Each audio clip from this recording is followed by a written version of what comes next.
And we are live. Welcome to another episode of Cartridges and Casings, an all-encompassing military history live stream. Today we will be taking a look at the cost of Iwo Jima, and we'll be taking a look at the cost of Iwo Jima to the 5th Marine Division. To start off this live stream, I really want to read this quote that comes from the history of the 1st Battalion, the 28th Marines, by Robert E. Allen. He was a 18-year-old machine gunner who served on Iwo Jima with B Company, 1st Battalion, 28th. The preface of his book says, "Young men grow old and old men die. Too often men do not record the important events of their lives, and these incidents go into oblivion with them." So, with that out of the way, let us begin the live stream. We're going to start with a photo that most of you would probably recognize, and that is this. So, Zach, if you want to kind of walk us through what this photo is and why is it so iconic in a way? So this photograph is arguably for the United States, probably the most famous photograph taken during the Second World War by Joe Rosenthal. And I always show this photograph when I was teaching to my students of what this photograph means now, what it meant then some 81 years ago, and realistically the epitome of the Marine Corps. One of the ironic beauties of this photograph is that initially none of these Marines were known. You can't see the faces. It is Marines on an island in the Pacific raising stars and stripes that many people thought was signifying victory over some island in the Pacific. Turns out, this is D+4. This is the fifth day on the island, and the Marines of the 5th Marine Division and the Marines in the photograph that belong to Easy Company, 2nd Battalion, 28th Marines, they still have 31 days of combat, grueling combat left on this island, where things only realistically get worse from here. In the photograph, we have six Marines. From left to right, we'll kind of name them. Some of them are familiar, some of them have been misidentified, and this is the current standing today. But from left to right, we have PFC Ira Hayes, who is reaching. Prior Paramarine saw combat on Bougainville. You have PFC Harold Schultz to his right. His right hand is on the pipe as it's extended. Sergeant Mike Strank is going to be semi obscured there on the opposite side of him. You have PFC Franklin Sousley. His elbow is bent on the pipe. We see PFC Harold Keller's knee very visibly obscured by Sousley. And then, of course, at the base of this, we have Harlan Block. And I think I might have missed him. Harold Pye Keller, he's in there as well, also obscured. But when this photograph came out, it hit the United States nationwide. And it realistically got the United States through the Seventh War Bond Drive. But by the time the photograph, to an extent, is making headlines, if we look at it, three of the Marines in the photograph are dead. Sousley and Strank are killed on 1 March in an assault on Hill 362A, and then you're going to eventually end up having um, oh shoot, I have that backwards. Excuse me. Block and Strank were KIA on 1 March. Sousley was killed in action on 21 March. Harold Schultz is wounded in action on the 13th of March. And so, of the six Marines in this photograph, 67% of them are a casualty of some kind by the time that this division walks off this island. And, for years, people wanted to identify these Marines. You've got the book and the movie Flags of Our Fathers, which of course is great to add to any collection, but now to an extent has been proven wrong because John Doc Bradley was not in this photograph, at least when it's describing, of course, the flag raisings and as that's happening. But that these are six Marines. What about the rest of a division of several thousands of Marines that went across that island and the horrific casualties that they faced, especially from the line companies? And that's what brings us here today.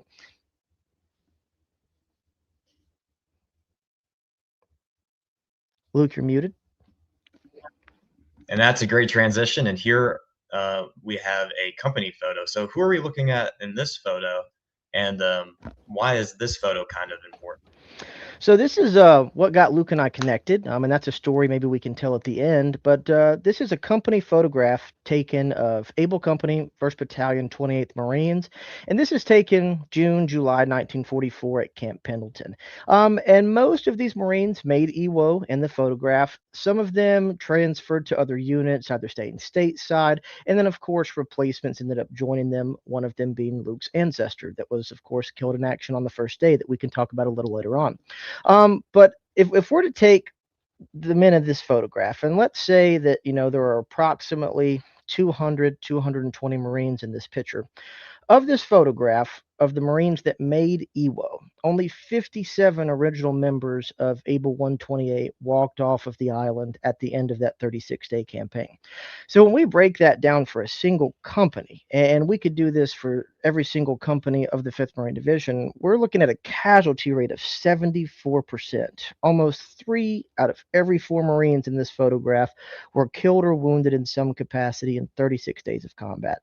I mean, by today's standards, that is beyond astronomical. But for Iwo Jima, that's the norm. And unfortunately, 70% is a low casualty rate to an extent compared to some of the other companies within the battalion, let alone that of the 5th Marine Division. Okay, that's a great intro, but Zach, give us your pitch of who you are real quick, and then we will move immediately back to more close up of Able Company. So, for those of you out there, my name is Zach Wood. I am a former high school history teacher. However, I've been a historian for the 5th Marine Division seriously since about 2020. I've been doing various forms of history work with Vietnam veterans, veterans of Iraq and Afghanistan, and of course, World War II Marines that I encountered since 2014. And that's what's brought me here today, is to kind of tell a narrative of the 5th Marine Division on one island, the only island they actually fought on as a division in the Second World War. Awesome. And with that out of the way, I want to knock out some real quick housekeeping things for the channel. If this is the kind of content that you like and you are listening along, please consider giving a like, comment, share, subscribe. Hate to say it, but it really helps the channel grow. Other things, if you have any questions for our guest today, Mr. Woods, please leave those in the comments. I'm going to try to get us through the entire presentation first, but I will be tracking what's being put in the comments, and I will field these questions to Mr. Woods at the end of the stream. And yeah, if you know anybody that has this sort of interest in history, just reach out to me at revere0311@gmail.com. This is a Sunday reoccurring thing. That out of the way, and I apologize for that. Let us set the stakes. Why does Iwo Jima haunt the Marine Corps even to this day? Zach, what do you think? Well, when we look at Iwo and when we look at other islands in the Pacific that the Marines fought on, we factor in Guadalcanal, we look at Cape Gloucester, Bougainville, we look at Tarawa, Peleliu, Okinawa, Saipan, Eniwetok, Kwajalein. Even though it's not the battle with the most casualties, it is the only battle of the Second World War where the Marine Corps suffers more casualties than that of the defending Japanese. And it's a striking matter, especially towards the end of World War II, of what we were going to be facing possibly had we had to attack mainland Japan. And so, when we think about a battle that's going to take the lives and casualties astronomically. I don't even think it's possible to fathom with 3 Marine divisions, the Japanese defenders, of let's say 40 to 50,000 casualties total. We're looking at 8 square miles of an island that is no more than 5 miles wide, or excuse me, 5 miles long, at its widest, maybe 2 miles wide. And in 36 days, just to kind of give some numbers here, if we're going to take just the killed in action alone, it cost the United States 695 American lives per square mile. When you bring in the Japanese numbers to that per square mile, you are looking at a little more than 3,200 dead for each square mile of that island as it's taken. I mean, It's just we can't fathom that. Nobody can fathom that except for those that were there. And to an extent, that's the hauntingness of it, of how well planned this Japanese strategy was to a force such as the United States Marines, especially the 5th Marine Division, who a new division that we'll get into later was backed by a core of veterans that had seen some of the most brutal fighting of the war, or so that they had thought. But to an extent, part of that inspiration, though, comes from the tenacity of young, ordinary Marines that weren't Paramarines, that weren't Raiders. They enlisted. Maybe they fought with the 1st Marine Division and were transferred, or maybe they enlisted in late 1943 and 1944 and were just ordinary Marines that stepped up to do extraordinary feats in 36 days on that island. That, as the Secretary of the Navy remarked, that photograph and the iconicness of Iwo Jima is the legacy of the Marine Corps for 500 years. It's very deep. Um, I think I've heard this before, so double check me if I'm wrong, but was it one out of every four Marines killed in World War II in the entirety of the war die during these 36 days, or is it one in five? I know it's a lot, but I I don't know think if you. it's slightly a little more than 1 in 4 of the Marine Corps casualties are occurring, or killed in action, I should say, happen on the island of Iwo Jima. And that's just, once again, what this stark realities of how the Japanese set up this defense system that we'll get into later that realistically created a nightmare beyond hell that none of us could imagine. Yeah, it's just brutal. All right, let's start with the Green Division, right? The old new division. We're going to zoom in on some of the guys from Able Company, and this photo tells a story that I can't stop looking away from. Just if you know what you're looking at, this thing is just a gold mine of personality as well as just information. So Zach, take it away. So some of the guys that I know real well are going to be watching this, and they're also going to geek out because Luke and I are on the same page of what he's talking about. But for those of you that just see this photograph, this isn't just a regular company photograph of untested combat Marines. If you look real close, for example, fourth from the left, sitting on the front row of this photograph, we have a Marine sitting there. His head's kind of cocked to the side. He's smiling, but if you look on his left breast pocket, you might notice something that a lot of people don't know about the Marine Corps, and that is jump wings. That Marine, along with several other in this one side of the photograph, is a paratrooper Marine. Initially founded in 1941, paratrooper Marines, realistically for World War II, are elite in many ways. The training that they went through, but more so the combat veterancy that many of them brought to the 28th Marines and that of the 5th Marine Division. And it's really interesting. The first opposed landing of World War II for Americans under fire is actually done by paratrooper Marines of the 1st Parachute Battalion on the island of Gavutu on August 7th, 1942. As Guadalcanal is being invaded, of course, by the 1st Marine Division, the 1st Parachute Battalion is going to hit this small, tiny island, no more than 1,000 yards, called Gavutu, which is near Guadalcanal. 397 Paramarines went up against about 550 Japanese, and in 2 days of fighting, they suffered 20% casualties. And there's a reason I'm bringing this in, because Gavutu, even though only 2 days of severe combat, is reminiscent of Iwo Jima. It was filled with caves, dotted with all sorts of hidden bunkers and entrances that these Marines quickly learned how to deal with in closing off caves. For a lot of the veterans that fought at Gavutu, they took that knowledge when the 5th Marine Division was founded on how to deal with bunkers and possible cave entrances, especially when the 5th Marine Division is training, and they are dealing with mountains and they are dealing with higher rises and how to understand to approach and assault these bunkers. These paramarines brought in tons of experience, but it's also not just the paramarines, perhaps, it's also the Marine Raiders.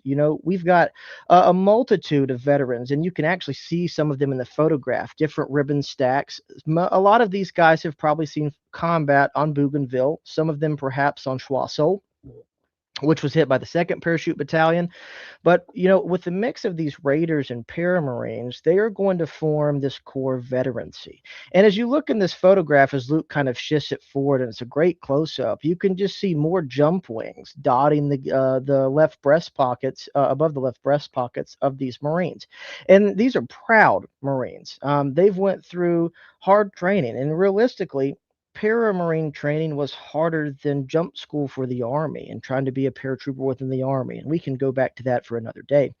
But they're proud, and a lot of them are combat tested, and they bring this sense to this division of what it's going to take to get through this next unknown campaign. I've talked with some friends of mine, and we estimate that anywhere from 35 to 40% of the 5th Marine Division was made up of prior paramarines, Marine Raiders, and men who had served with the 1st Marine Division on Guadalcanal, or even men who had served with the 2nd Marine Division and were wounded on Tarawa and transferred to a new unit to give it some backing and grounds there. But as the photograph then spans more, you just see more jump wings. I mean, and this is Able Company. So you're looking at the amount of jump wings we've looked at, Luke. Probably 30 to 35% of Able Company were Paramarines.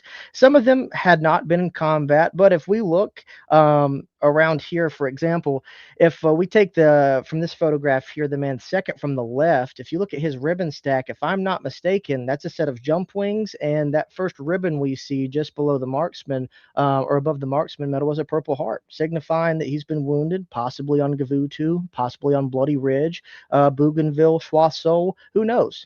Perhaps we can try to identify this Marine a little later on in a couple of weeks. The one photo, and this was just an absolute gold mine to find for photos. The one that really sticks out to me is if you go 3 up, and then that on the right side, the second and third and fourth and fifth in, you got at least 3 paramarines. You got a corporal, a sergeant, a PFC, and a corporal. You have the PFC that's sitting there hanging out with a bunch of NCOs. He's got jump wings. He's got campaign ribbons. I'm not gonna say he was knocked down in rank, but just the smiling, the smart assery kind of that photo. Somebody cracked a joke. You can see it. One of these Marines cracks a joke, as they would. They have that bravado to them. So that's always kind of just stood out to me. And I love this photo. I want to get this thing in my house. Story for another day. All right. So 5th Marine Division is what you're saying. It's not just this green division of Marines thrown into the meat grinder at the end of the war. But why did they get rid of Paramarines, and why was the Paramarines still around? Were they still having Raiders? Like, what's the whole premise of having the 5th Marine Division? And that's a great question. The Paramarines are going to be used throughout the Pacific in World War II, along with the Marine Raiders. But the Paramarines won't make any combat jumps in World War II. Some are planned, and then of course they're going to be canceled in 1942 and 1943. Part of that becomes to logistical issues of supply aircraft. The way that the Second World War is fought from the United States perspective with our government is that it's a Europe first strategy. So all of the main equipment, any kind of new aircraft allotments, vehicles, Europe gets it first, and then we'll start rotating things to the Pacific theater. And so, but for these paramarines, if we think about Iwo Jima, for example, that's a 8 square mile island. You really can't do a combat jump over Iwo Jima. It's too small. Gavutu's too small. A lot of these islands, it just wasn't feasible.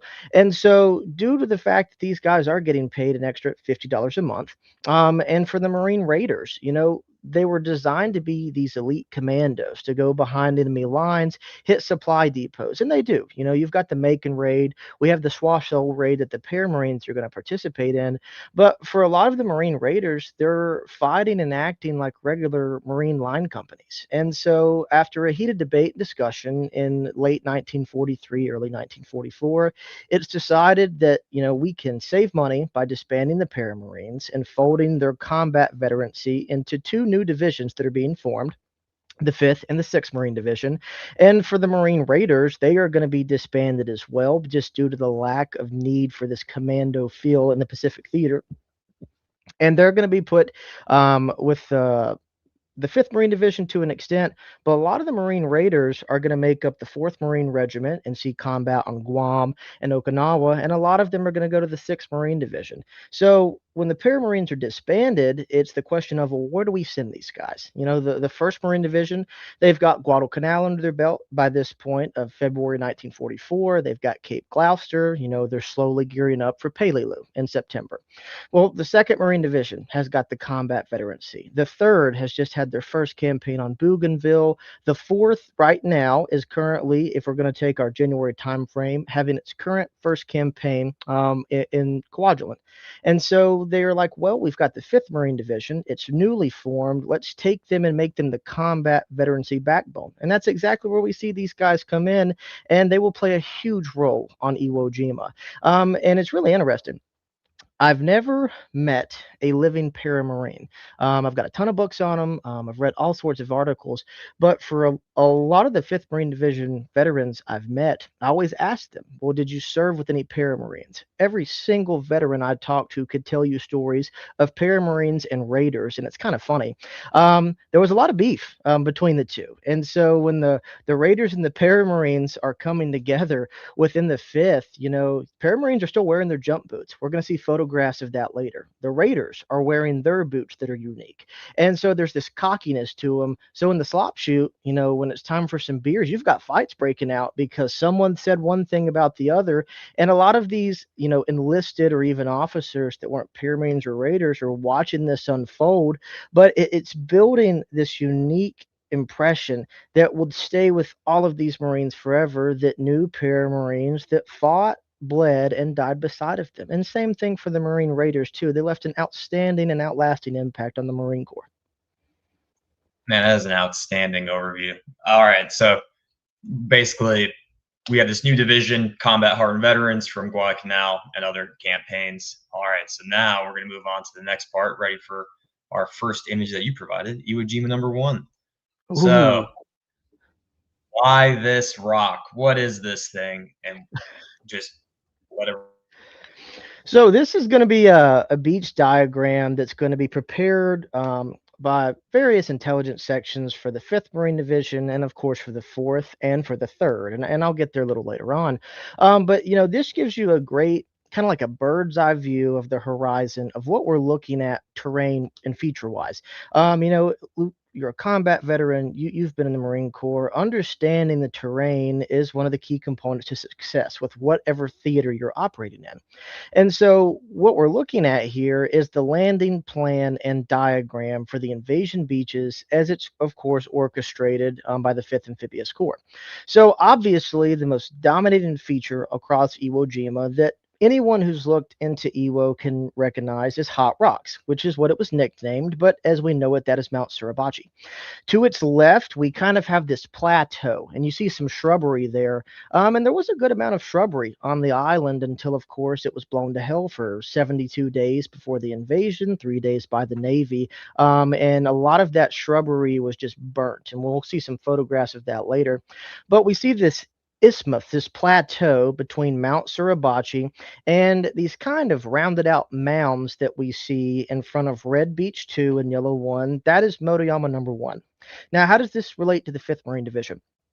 So as the invasion for Iwo Jima is planned, we're going to have landings on the left side of Iwo as follows. Green Beach 1 is going to be where the 1st Battalion 28th Marines will spearhead the assault. Their job is to drive across this isthmus, this neck of the island, kind of sever Mount Suribachi, and the 28th Marines is going to focus directly on Mount Suribachi. Behind 128 is going to be 228, following up in the support waves, and then floating kind of offshore in reserve waves is 3rd Battalion 28th Marines, all bound for Green Beach 1. Red Beach 1 is where the 2nd Battalion 27th Marines is going to make their assault, and then on Red Beach 2 is where the 1st Battalion 27th Marines are going to spearhead the way. The 27th Marines, instead of cutting left to sever Suribachi, are going to go across this plateau, and they are going to swing right across the island and start making their way to the 01 line, which we'll talk about later because I know that's going to make an appearance there as well.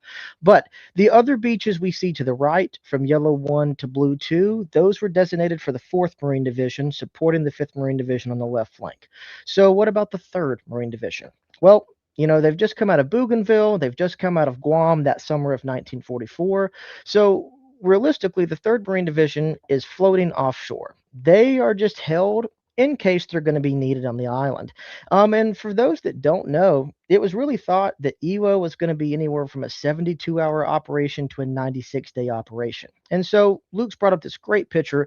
This is what we're looking at from a top-down view. And you can see kind of like how I've pointed out the assault plans for the 5th and the 4th Marine Divisions. So if we look in the center of this map of Iwo, we've got this blue line called the O1 line, and it extends from White Beach 2, which wasn't used during the invasion, all the way through the middle through Motoyama number 2 and down to the East Boat Basin. This is where we should have been by the end of the first day. So if things work out, 28th Marines sever and work on their way on Suribachi.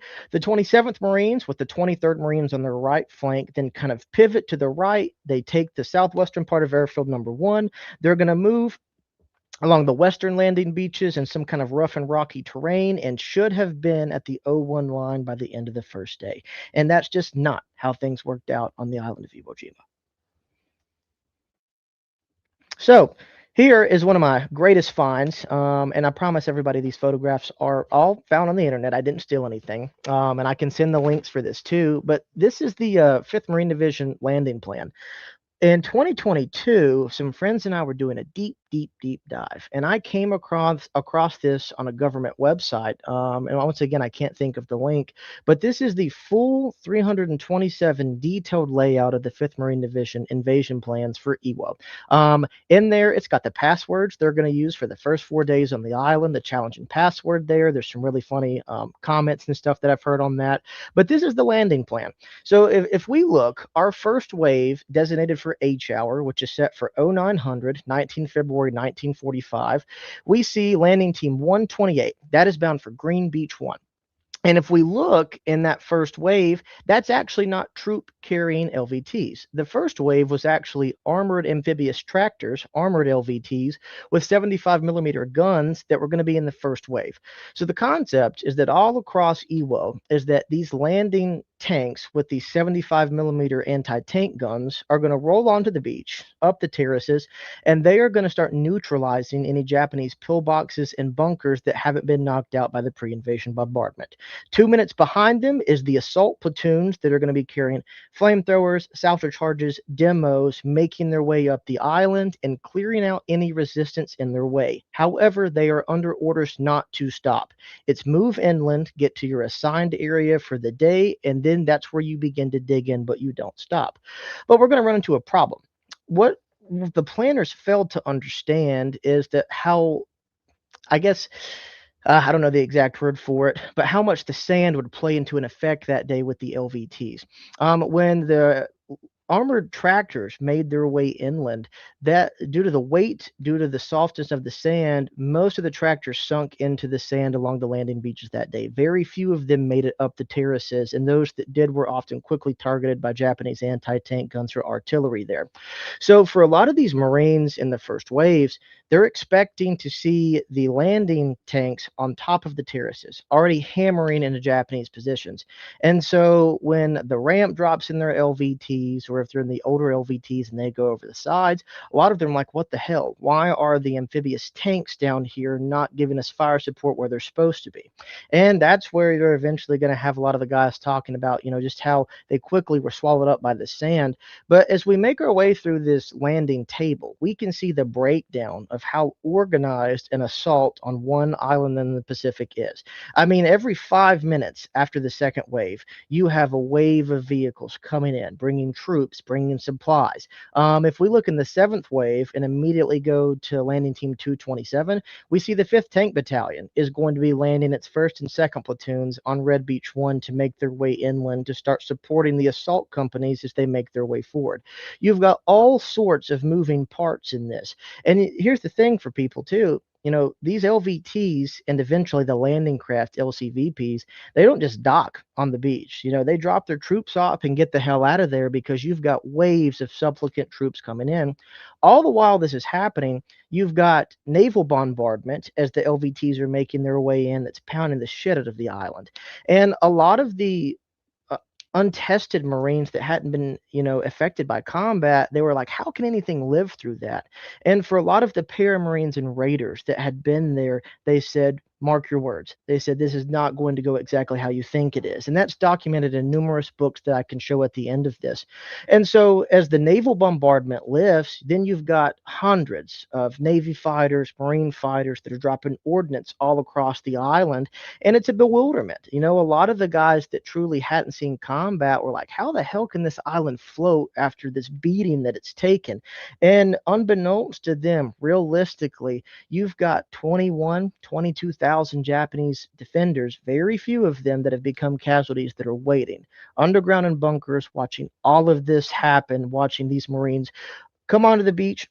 And as the Marines move inland, a lot of these Japanese soldiers, from how the defenses are set up, are watching Marines pass within inches to feet of them, and the Marines have no idea they're there yet. And we'll get to that, of course, later on. I know I'm kind of rambling at this point, but I love this breakdown. Now, for people that are interested in the history of the 5th Marine Division, if you look at this breakdown, you won't see a mention of the 26th Marines. And like, why?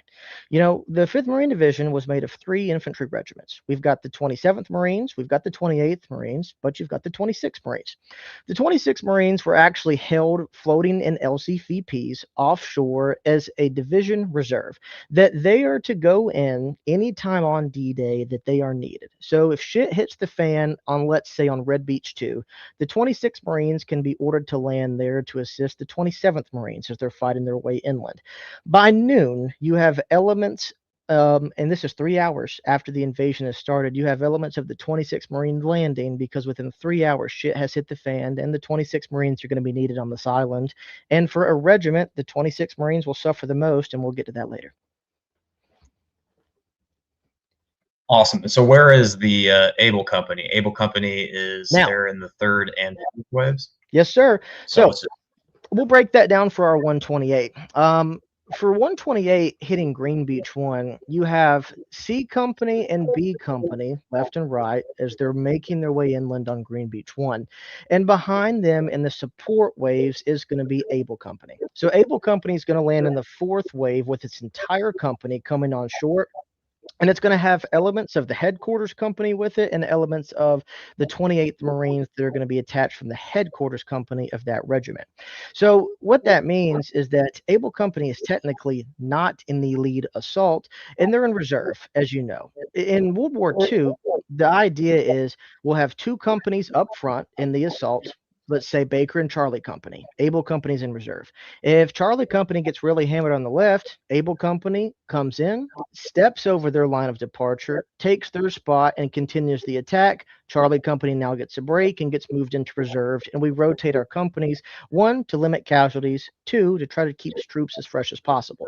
And Able Company isn't going to be in reserve necessarily that day, just due to the chaoticness of the landing and the fighting that we'll get to later on for D-Day. awesome. All right, and I'm gonna take up the next photo. Just say next when you want the next photo. I'll let you run that. My man. All right, so we're gonna go number 5. So, and this is what I was talking about. I love this map breakdown. A friend of mine, Leo Flores, was kind enough to gift these to me and help me with my understanding and research. But what this shows you is the landing initially. So we see green 1, red 1, and red 2. And for those out there that don't know, these landing beaches are 500 yards wide.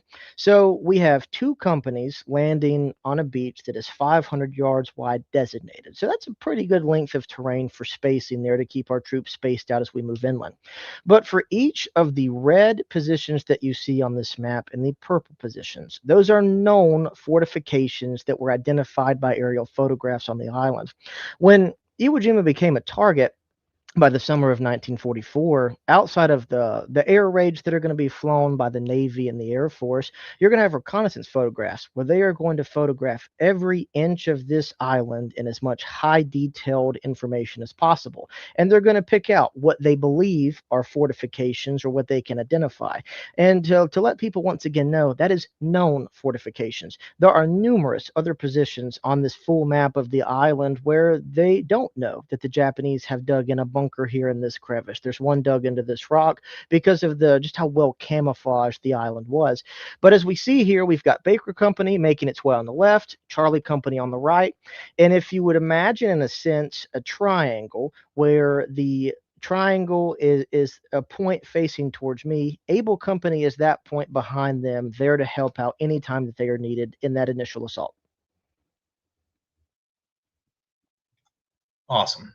And that we'll move to number 5 or 6. I can't count. Al, neither can I. Don't worry. That's why I didn't teach math. So we got this photograph here that shows the first waves of LVTs making their way towards the island. And it's taken by one of the many aircraft that are flying over the island that day. But we can see some of these early LVTs here, which are the amphibious tractors making their way. So on the very northern part or upper left-hand corner of this photograph, we can see a destroyer with a little bit of a smoke screen providing immediate support to some of the terrain there. And we've got Green Beach 1 is right in front of them. So the LVTs on the upper left of this photograph, that's all LVTs supporting 128 or 128 in its assault. And I mentioned the terraces earlier. If you look in this photograph, especially where Green Beach is, you can kind of see a dark line on the initial beach line. That is the first terrace. There were 4 terraces or layers of beach that the Japanese had built and designed that the Marines would have to go across.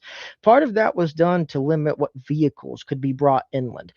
Part of General Kuribashi's plan was to, one, wait till the beaches were loaded, but limit what the Marines could bring inland, limit the tank support they could bring inland, limit the 75 millimeter anti-tank guns that they could bring inland, limit the LVTs that they could bring inland.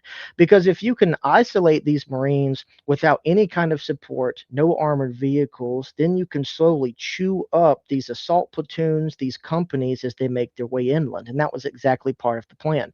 If you look at later photographs of the island of Iwo Jima, all along the beachfront, you're going to see I can't think of the name of the matting, but what they used to make quick runways out of in World War II are going to line that beach so vehicles don't sink into that sand and can make their way inland to support the units as they are advancing further across the island. But if you'll notice too, photographs kind of chaotic. These boats aren't all in line together. They are offline. Some are way out in front of the others. And that happens just due to the chaos of an invasion like this, where you've got thousands of ships in a moving cogwheel part. The ocean was the ocean was rough that day. A lot of the survivors commented. So you've got guys missing signals. You know, they see a flag signal go up from one of the ships that they mistake as them it's time to go inland when it wasn't, and that's kind of why you see some of the choppiness of it. And for people that have watched Flags of Our Fathers, I remember this scene of guys running along the beach, and they're like, we have one beach and our driver gets lost, and we have the most far left beach, like how do we get lost? And things like that are going to happen just due to the chaos and the pressure of it. And that's kind of why you see some of the out of lineness of the photograph there of these LVTs not being in the perfect straight line, because it's kind of hard, I guess, when you're in floaty, choppy water and you got a lot of pressure riding on you there.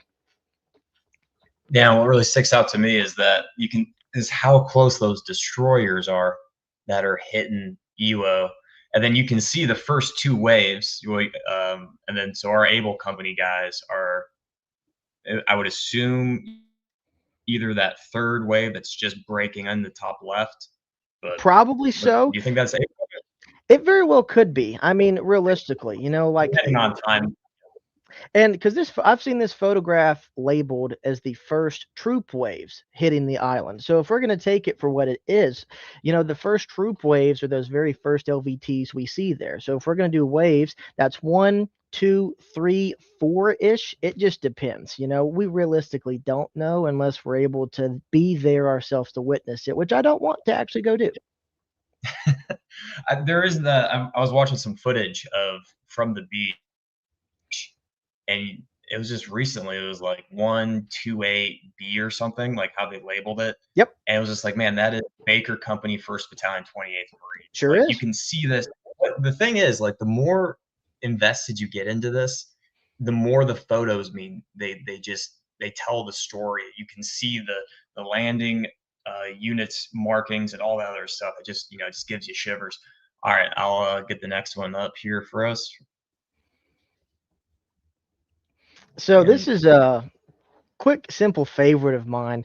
That if you look at photographs of the first wave, people have seen these before, and it's these Marines that have this white cream on their face. And when I was younger, I used to think it was sunscreen. It's like, why do these guys need sunscreen? They're going into combat. But that's actually anti-flash cream. So for the assault waves, they had were supposed to put on this cream. Not all did, because it was believed that the Japanese had buried these barrels of fuel all across the beach line that they were going to ignite. And this anti flash cream that they were supposed to put on their hands, face, or any exposed extremity was meant to keep them from getting burned if these barrels ignited. Turns out there was no such thing. And so that's kind of why there's this moniker that people say of the ghost Marines of Iwo Jima, because they look like a bunch of ghosts. But it's also a sad irony because a lot of these men realistically are ghosts. You know, how many guys in this photograph made it through that first day, let alone the next 35, that now we don't know who they are unless a veteran or a family member has picked them out, but they're etched in time as the Ghost Marines of Ewo. So this is my personal favorite photograph of D-Day, and this one I was able to identify what company it was. It's labeled as Second Battalion, 27th Marines, and when I started doing company, that LVT amphibious tractor that we see there with the short barrel 75, it has a D24 on it, and when I looked into the landing plan, this is where Easy Company, 2nd Battalion, 27th Marines was supposed to land. That LVT was meant to give them support. So, what we are looking at in this photograph is Marines of E227. We see their first assault wave is already there on this first terrace. Some of them are already laying low, laying down, waiting for the order to move inland. We've got the second and the third waves coming in. So, we're looking at Easy Company, we're looking at Dog Company. But what's really cool in this photograph, Luke, if you see this Marine in the center, kind of pointing back over his shoulder, yelling to either bring up the 30 cal, bring up ammunition, look at his boots.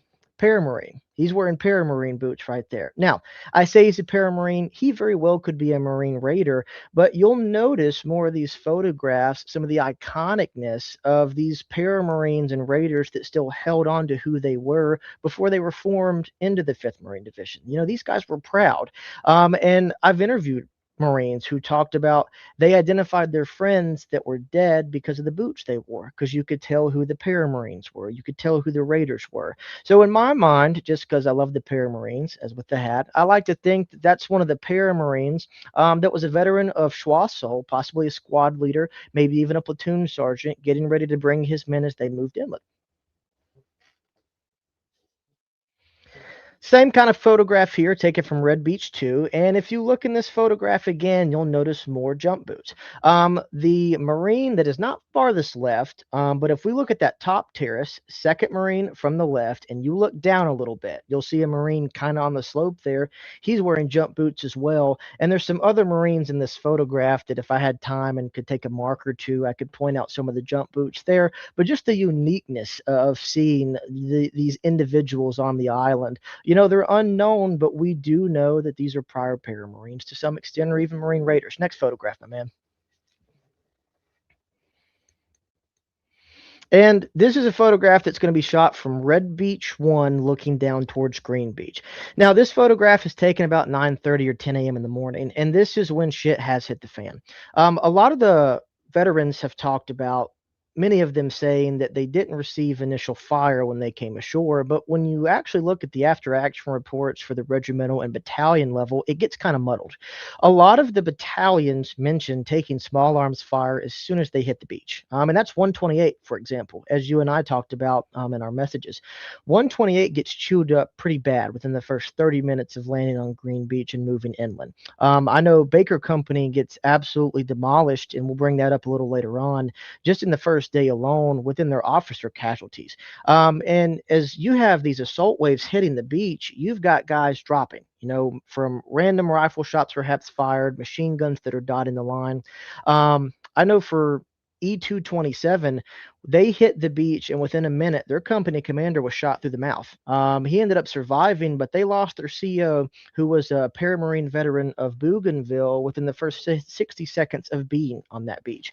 And so, you know, you've got to think about these Marines to an extent. A lot of these guys have known each other for perhaps a little over a year, some of them more, considering their backgrounds. In your first 60 seconds on the island, you lose your company commander. Your skipper's gone. Done. Like you know for a fact that he's out of the fight. Now your XO is in charge. Well, they lose their XO the next day. So your two most high ranking company officers are now out of this fight. For E227, if memory serves me correctly, they only had one officer make it through their entire 31 days on Iwo Jima because the 27th Marines get pulled off the island early out of the original company officers. And that's not unheard of for Iwo. You have entire companies that every single officer is killed or wounded within a matter of days as soon as they touch this island. And we'll kind of come back to that later. But a great thing about this photograph is you just see some of the equipment and the chaos. By this point, you have rounds and incoming all over the island, or starting to at that point. And where do you go? You can't dig into the sand. It's too soft realistically.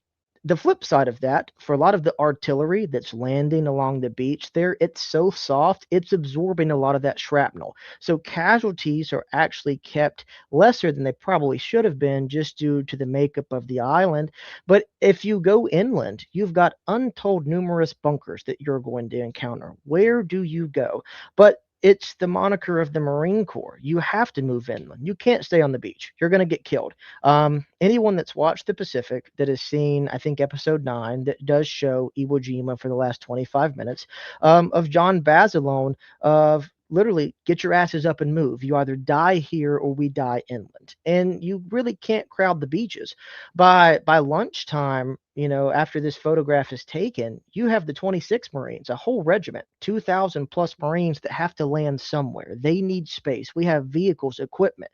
So you either stay on the beach and die, or you get your shit up and you die inland. But that's the thing. You've got your veteran Paramarines, you've got your veteran Raiders, you've got your veterans of the 1st and 2nd Marine Division that are company commanders, platoon leaders, platoon sergeants, and squad leaders that are rallying their men and follow me, get the gun up, let's go. And we have these Marines as they start to make their way inland, and they start taking what fight they can that day to the Japanese.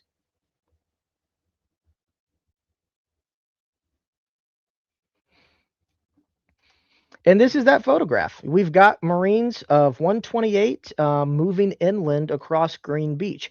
And, Luke, realistically, your ancestor is probably in this photograph at some point. Up front, we have Charlie Company on the very far, or excuse me, Baker on the far left, Charlie on the right, and Luke along the terrace where you see these men that are kind of, taking cover or starting to move their way in there. That's realistically Able Company right there that we're looking at that has just came ashore, and they are getting ready to start moving to their objectives. As they begin to move inland, we can't see it, but there is a trench line that kind of is obscured by this smoke and numerous bunkers that Baker Company is about to encounter in this fight. And that's where, like I said earlier, they're going to take the most devastating losses for D-Day for 128.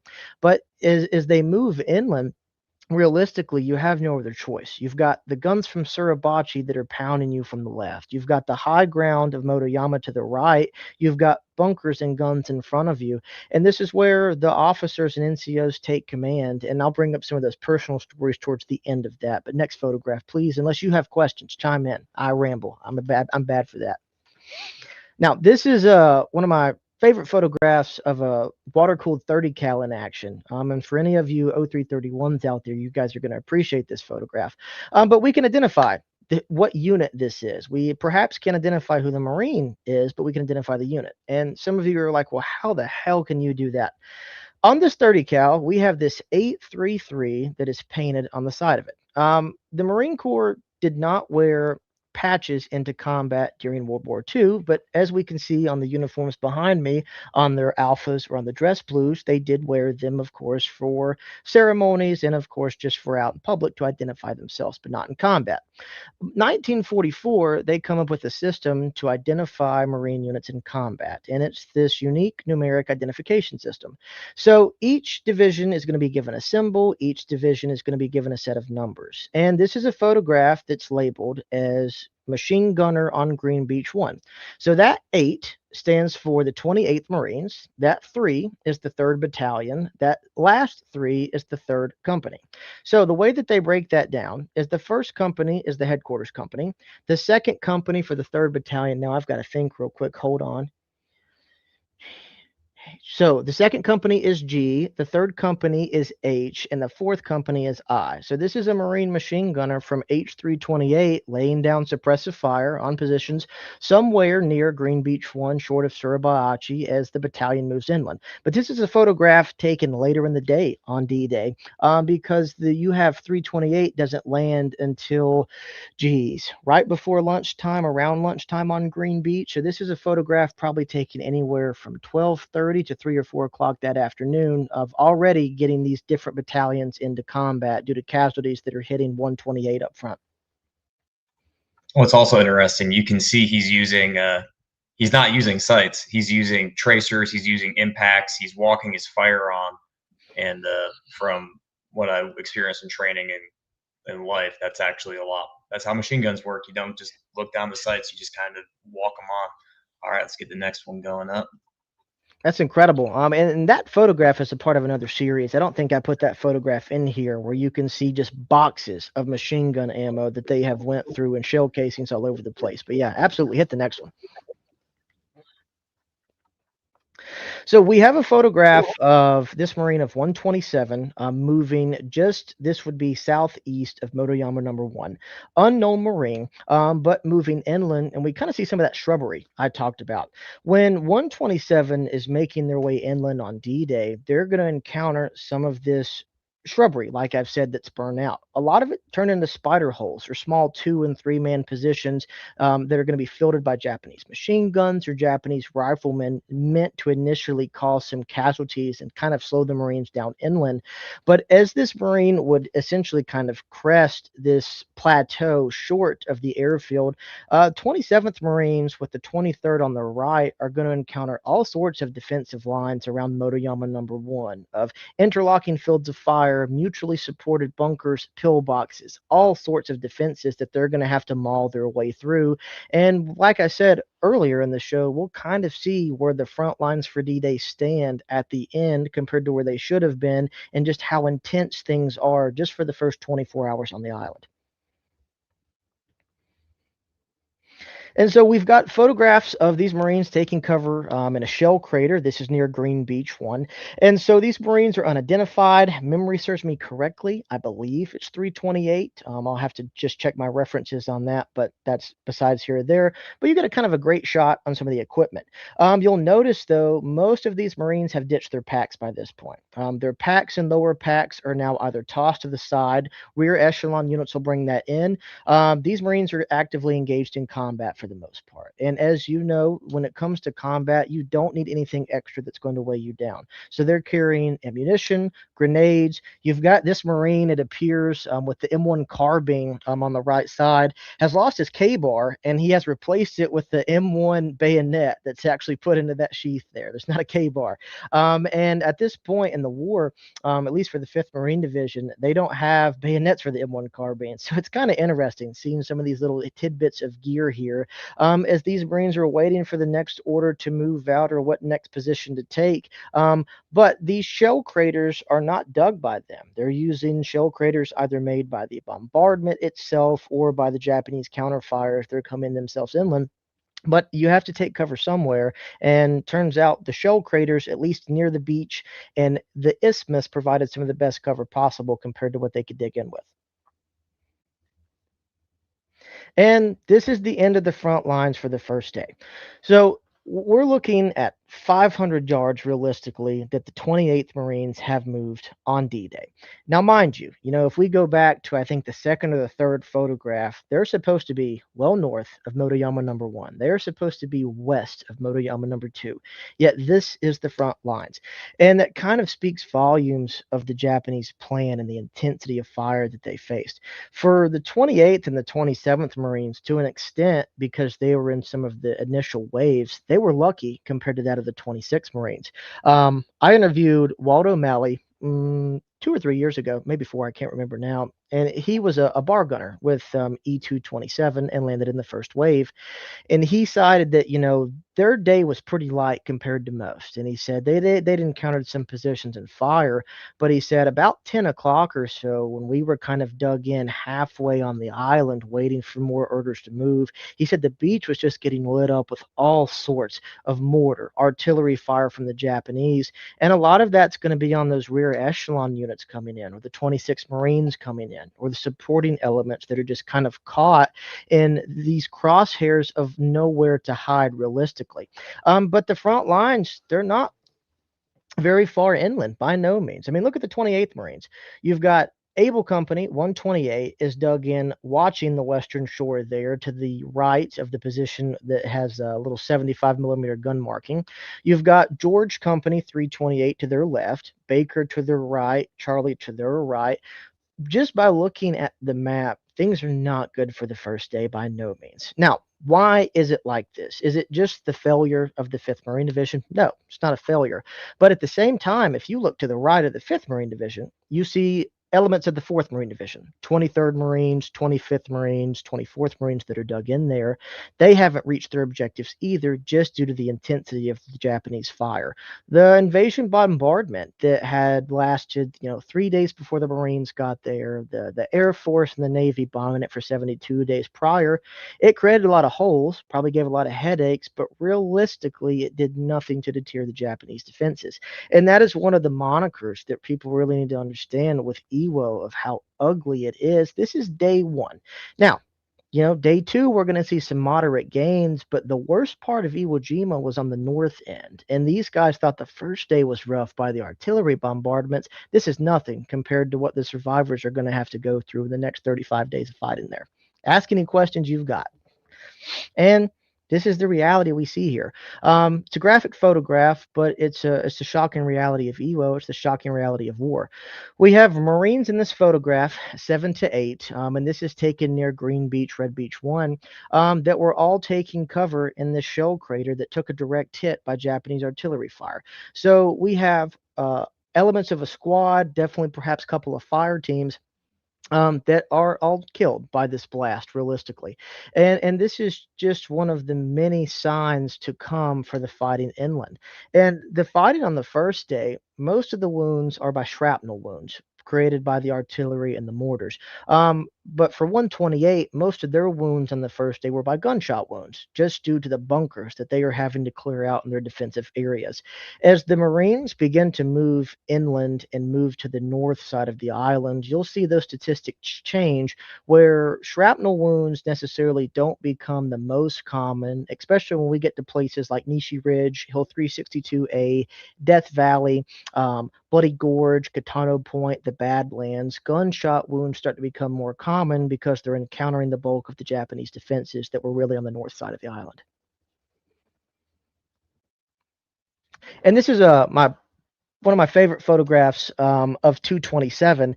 We actually have Paramarine Richard Tillman, who was a platoon leader with F227, briefing elements of his platoon, second platoon, if I'm not mistaken, on 20 February 1945, as the 27th Marines are about to begin their advance and push on the western flank there, while the 28th Marines have now turned their attention to Suribachi.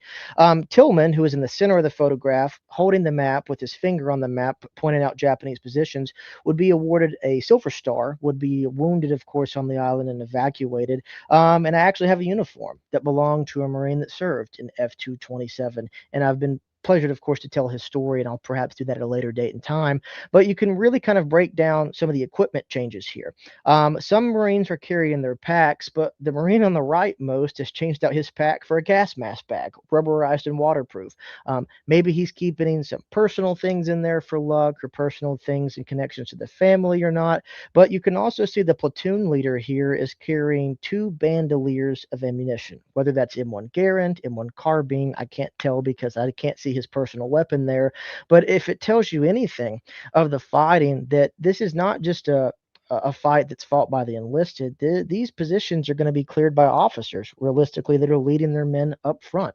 Iwo was was a battle that's not necessarily fought at the division, necessarily the battalion level, but these positions are going to be cleared at the platoon, the squad, and the fire team level by small groups of Marines that are willing and making bold advances under murderous fire from all possible angles. And this is the reality. So as the casualties start to come in on the first day and on the second day, where do you put them? Realistically, you have to think about casualty evacuation. By the first day and the second day, they have some vehicles, but jeeps that are quick, they're going to get bogged down into the sand. And a lot of the Marines that I've talked to, and even reading the after action reports, they hated the sight of vehicles. If we're dug in on the front line here of our sector, watching our terrain, and a vehicle starts to come up from a rear within 200 or 300 or even 100 meters, that's going to be a prime target for Japanese artillery and Japanese mortars. And we're our fear, those vehicles are going to cause us more casualties. So, with a lot of the wounded, a lot of them are going to be taken out by Marines or corpsmen willing to carry the Marine by themselves or the doc that's wounded or stretcher bearers. And just due to the weight of some people, due to the geography, stretcher bearer teams are generally consisted of 4 volunteers or assigned personnel that are going to carry these wounded off. But where do you take them? This isn't Europe, where the majority of a continent is connected, and we can just get you out of the fighting. The whole island is covered by machine guns, by mortars, and by artillery. So a lot of the wounded that have wounds that are survivable are brought to this beach where they're killed by incoming artillery. They're killed by machine gun or rifle rounds that are flying across the beach that day. And then you've got to think about the 5th Medical Battalion, the corpsmen, or even the willing volunteers taking care of these personnel under fire. So, how do you get them off the beach? You've got either LCVPs that are going to drop their ramp, you bring in as many wounded as you can, close the ramp, get the hell out of there, or LVTs that are willing to come onto this murderous fire in these covered grounds to evacuate these Marines. And I read a book by a veteran of D227 who mentioned that some of the LVTs and LCVPs were getting swamped by the rough seas with these wounded that they begin to sink. And a lot of these men had leg wounds or wounds to the upper abdomens or to the body that left them immobilized. And he said it was awful knowing that you had either friends or Marines that were wounded that had a chance to live, and now they're drowning because they physically can't swim because of their wounds while others live. And he said that was just some of the reminder that death was everywhere. Nobody was safe. And this is the front lines as of D-Day, which is marked by the green line, as the first day after that D+1, and the blue line is D+2. So by the third day on the island, we can see that the 5th Marine Division, at least in the north, is making advances. The 27th and the 26th Marines have cleared out the areas west of Motoyama number 1 and now are pushing to the southwest of Motoyama number 2. They are about to enter what the 27th, 26th, and 28th Marines would come to know as Death Valley. A prolonged period of time of 3 or 4 days where for the 27th Marines, they got hammered, and the 26th by artillery, mortars, and just hidden Japanese positions that would pop up, kill or wound a Marine or two, and disappear into nothingness. For the 28th Marines, look at their gains. I mean, we're talking about the fact that for the 28th Marines pushing to Suribachi in 3 days, they've gained 500 yards. And that's because they're assaulting a mountain that's been turned into a gigantic pillbox with all sorts of positions looking down on these Marines. And for anyone that's seen Flags of Our Fathers or done the research, I mean, imagine assaulting a 536 tall mountain that is literally designed to kill you in anything in its path with numerous machine guns and rifles, anti tank guns, mortars pointing down at you. And the only thing that you can do is literally enter a slaughter pen, which is what a lot of the veterans of the 28th described it as they chipped their way closer to getting to Suribachi. And I'd like to add on the note, we can see 128 is sitting there on the flip side of the island, just facing off into the ocean. I know So, when looking through, one Able took 47 casualties on the first day. I think it was like 13 killed, and then the correct. rest were wounded. But so they push across. Now they're in a holding pattern as the rest of. That's so fascinating. You can see Well, 328, and it 228. And it's really interesting too.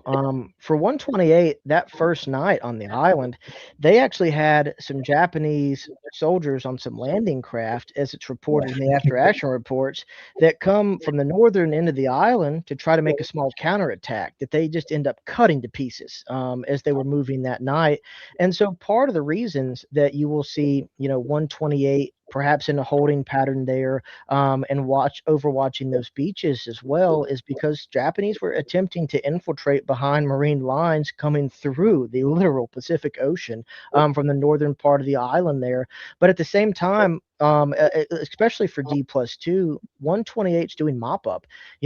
328 had bypassed Japanese positions because that was kind of the orders there. Knock out some of the strongholds, but smaller positions bypass them. Let the reserve units knock them out. Let the units in the rear knock them out. And that's exactly what 128 is going to be doing on D+2, is knocking out a lot of the bypass positions in that area to try to silence some of the fighting from the rear and to limit Japanese infiltrators, which is a problem throughout the entirety of the campaign. At nighttime, the Marines of the fourth and the fifth were ordered to stay in their holes, something that had been ingrained into them in training, because for a lot of the combat veterans, when they had been on these islands for their first combat experience at nighttime, the Japanese launch a bonsai attack or infiltrators. People get jumpy, people get scared, and rightfully so. And Marines get out of their hole when Japanese soldiers get into it.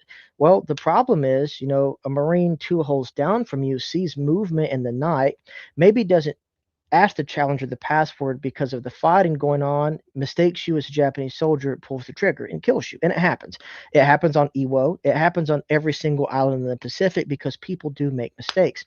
And so, realistically, the more Japanese soldiers that they can silence in these positions, the less chance they have of infiltrators getting into their holes in the night. And I've got a great book over here written by a corpsman with 226 and the title of the book is called God Isn't Here.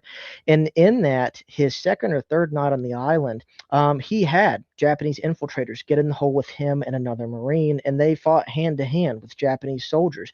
And the mindset of realizing that you are fighting hand to hand, you've trained for it. It's perhaps one thing to have a rifle, but another to realize you're fighting for your life with another man next to you. You feel them die and he goes into great detail describing it. That terrified the hell out of people, and rightfully so. Knocking out those infiltrators can make the job of at least some of the backlog easier than having to worry about infiltrators trying to slit your throat in the middle of the night. Now, this photograph here, because oftentimes they get um, they get forgotten. This is the 13th Marines Artillery. So for the 13th Marines, their job as cannon cockers is to provide supporting arms to the assaulting regiments and the battalions of the 26th, 27th, and 28th Marines. So here we see elements of the 13th Marines Artillery firing onto positions on Mount Suribachi that have been dotted. Now, if you'll notice in this photograph here and look off to the kind of right side of it in that right corner, I don't know if you can see it. I kind of can't see it on my end. You just see shell casings from where they've been firing round after round after round into positions on Mount Suribachi. And the 13th Marines are going to play a key role on this island of providing bombardment to try to at least ease the assault of the Marines that are going to be making the assaults. But by 12 and 13 March, due to the casualties that the 26th, 27th, and 28th Marines had faced, cannon cockers of the 13th are going to be put into line companies to act as riflemen because the replacement battalions, the replacement drafts are depleted of reserves. And so they're going to take cooks, they're going to take engineers, they're going to take 5th Pioneers, the 13th Marines, and they're going to put them into these depleted rifle companies as they continue their assault to the north. Is this a 37 millimeter anti-tank gun too? Now that one, I would have to do a little dive on. I'm not a anti-tank personnel weapon or an artillery. I know the photograph is labeled as 13th Marines. It very well could mislabeled. And it's really hard to find photographs of the 13th Marines for whatever reason. And I really don't know why. There's tons of combat photographers on the island. But it very well could be a 37. And I think you're right on that one. So this very well, if it's a 37, is one of the weapons companies of the 26th or 28th Marines on this point of the island instead of the 13th. Alan makes a point in his book talking about how they use their I don't know anti-tank guns either, but how they used it because they're more accurate and you could use them to almost snipe with 37 millimeters. And what's cool on this photo is you can see the man with the glass. He's glassing, so he's either walking them on or he's letting them know impacts, because the sights at the time, which as it is today, like it's always helpful to have a spotter kind of walk it on. It's just that stuff. It just always it just draws me in every time I see something like that. It's like, oh, you have these sights, but in reality, we're going to be using it's nice to have that extra support. Absolutely, it is. And here is more properly a photograph, if anything, of the 13th Marines firing, of course, on positions on the island. This one is undated. I couldn't find a date on this one, but you can just see to an extent. This is probably later in the campaign. These Marines have, of course, ditched their helmets. But they're wearing their piss cutters.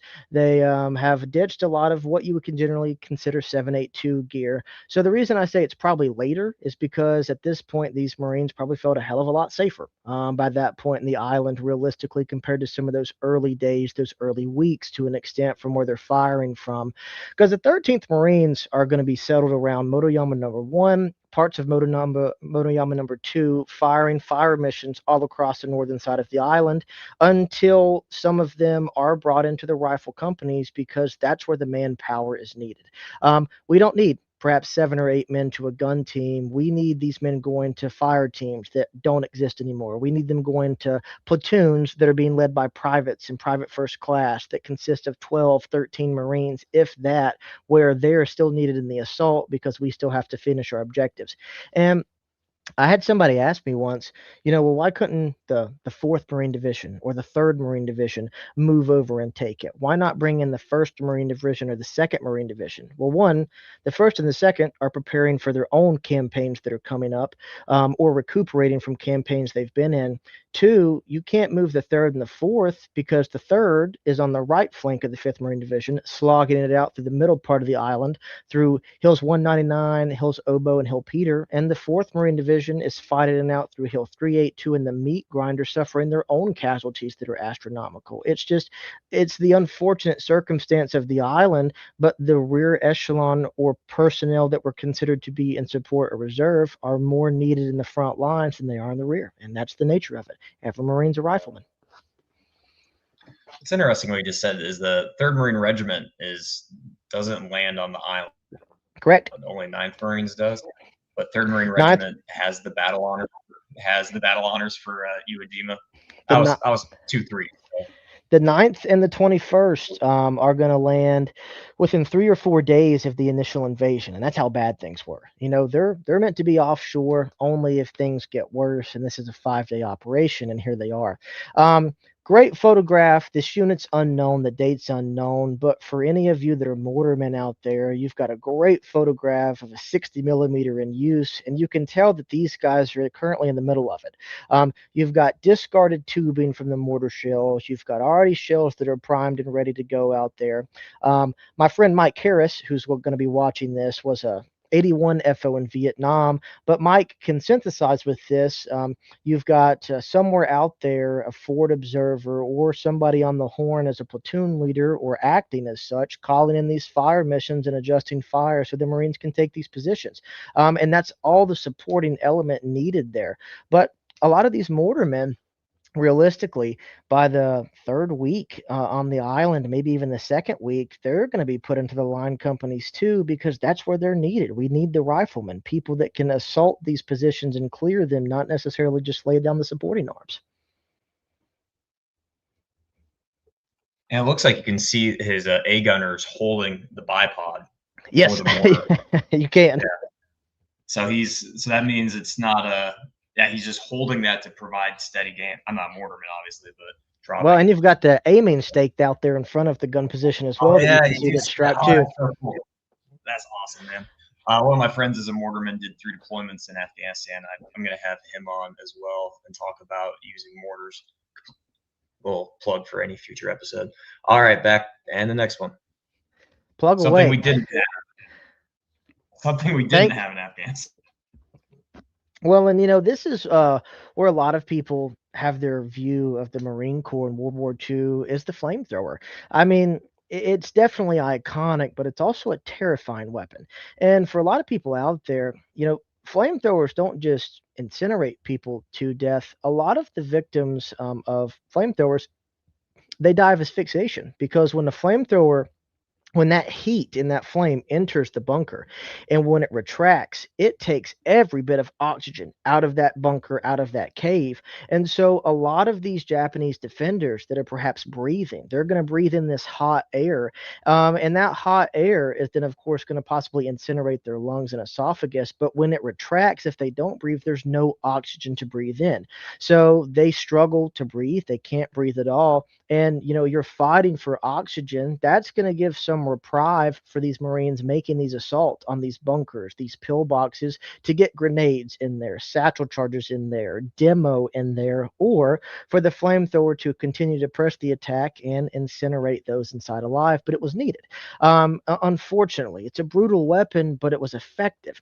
You've got to kind of consider that there are so many interlocking positions of bunkers and caves that you can't just keep putting, M1 Garand rifle fire at it with 30-06. You can't put 30 carbine. You can't put BARs or machine guns to hit it.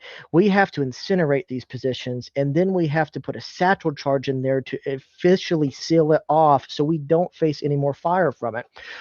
Because on those first couple of days, these Marines would hit a position, silence it, grenade it, move on, and then all of a sudden they're taking fire from their rear. And that's a position that they've just cleared.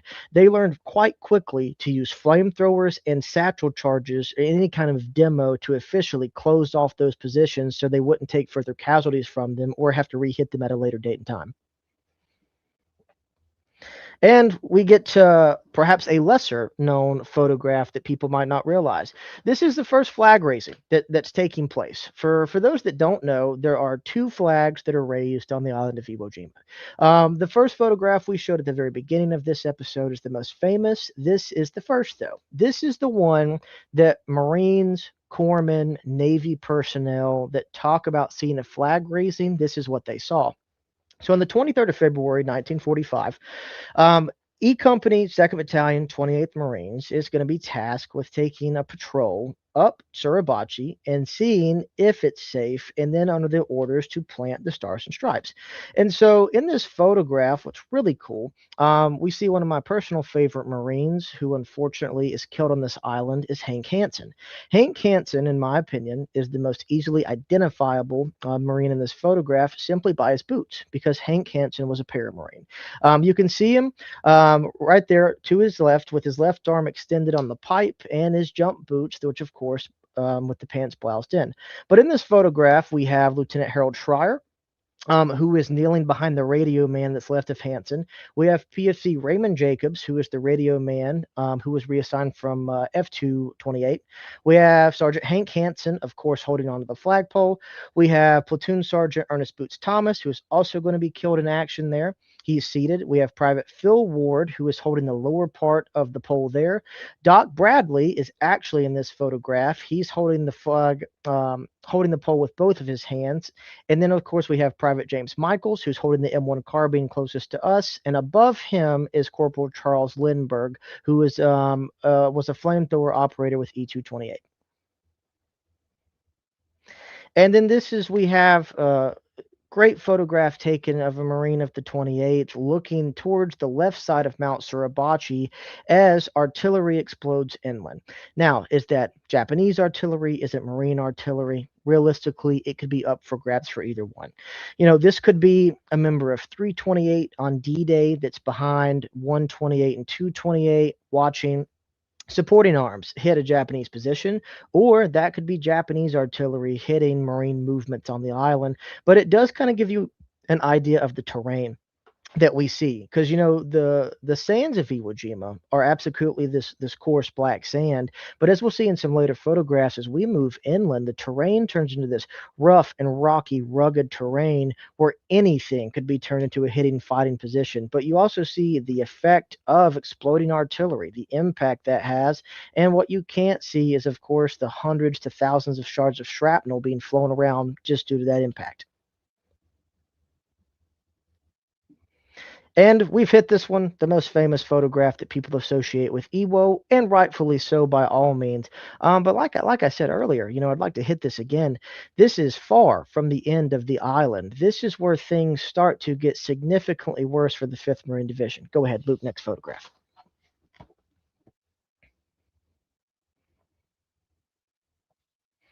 And this is the gung ho photograph that some people have seen.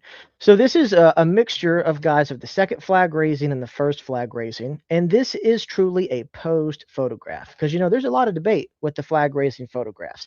A lot of people jump to the gun, conspiracy theorists or people that just want to argue that the second flag raising was staged with that photograph and those Marines held it. That's been disproven time and time again.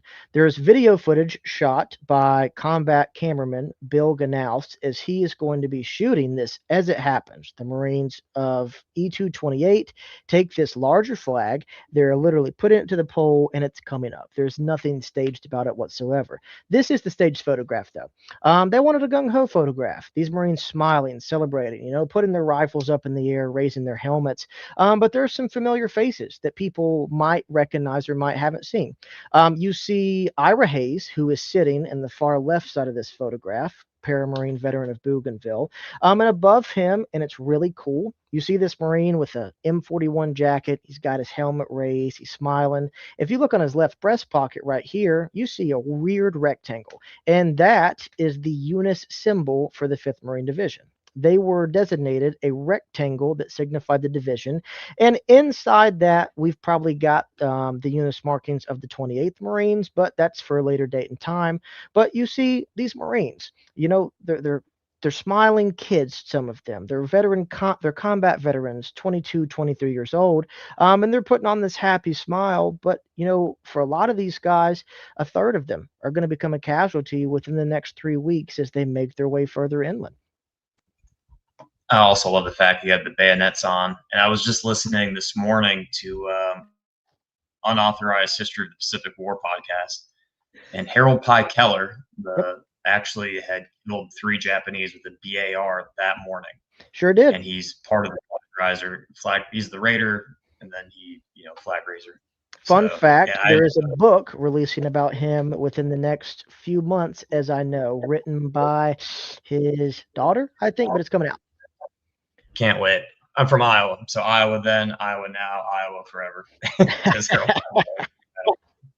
He's classic Iowan. All right, next. And this is the front lines as we see it on the evening of the flag raising. Mount Suribachi, although still most certainly having Japanese defender in it, it's essentially been neutralized. By this point on the island, General Kuribayashi gave orders for the troops that were in the south to use the tunnels and move at night when you have some breaks in the tunnels where they have to cross open ground to join the Japanese defense lines in the north. And the reality is, we can kind of see the southwestern edge of Motoyama number 2 in the upper right hand corner. The Japanese main defense lines were in the north, and the Marines at this point on the island, this is where the 26th and 27th Marines up front are about to go into Death Valley, as they gave it the name there, are going to be hit the hardest, and it just continues to snowball from there. And so Kuribayashi gives this order for the Marine or for the Japanese defenders to move to the north and re-bolster the defenses.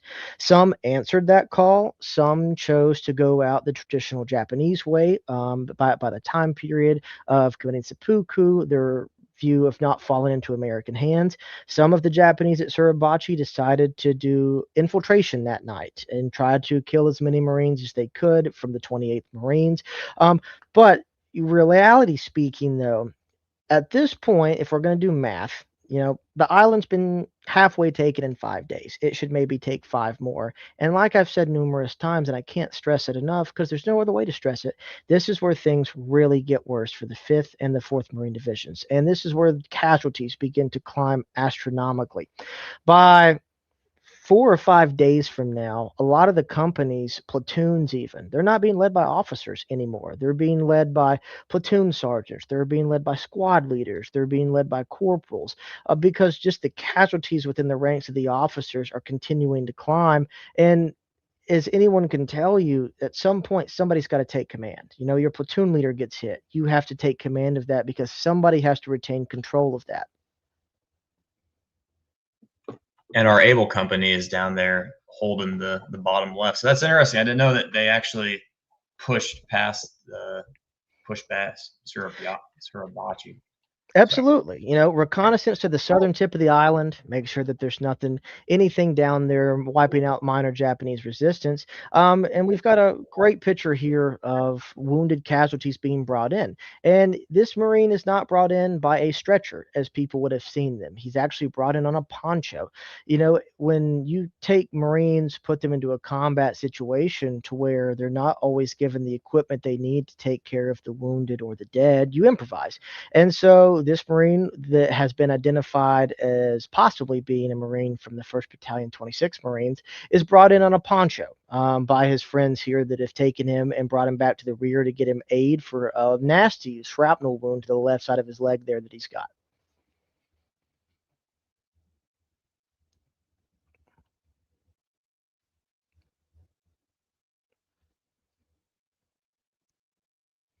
And this is the push that we see to the north. So this, if I'm not mistaken, is the red line that we see here showing the original D-Day lines. And this is showing us driving to, I think, D+12, D+15, if memory serves me right.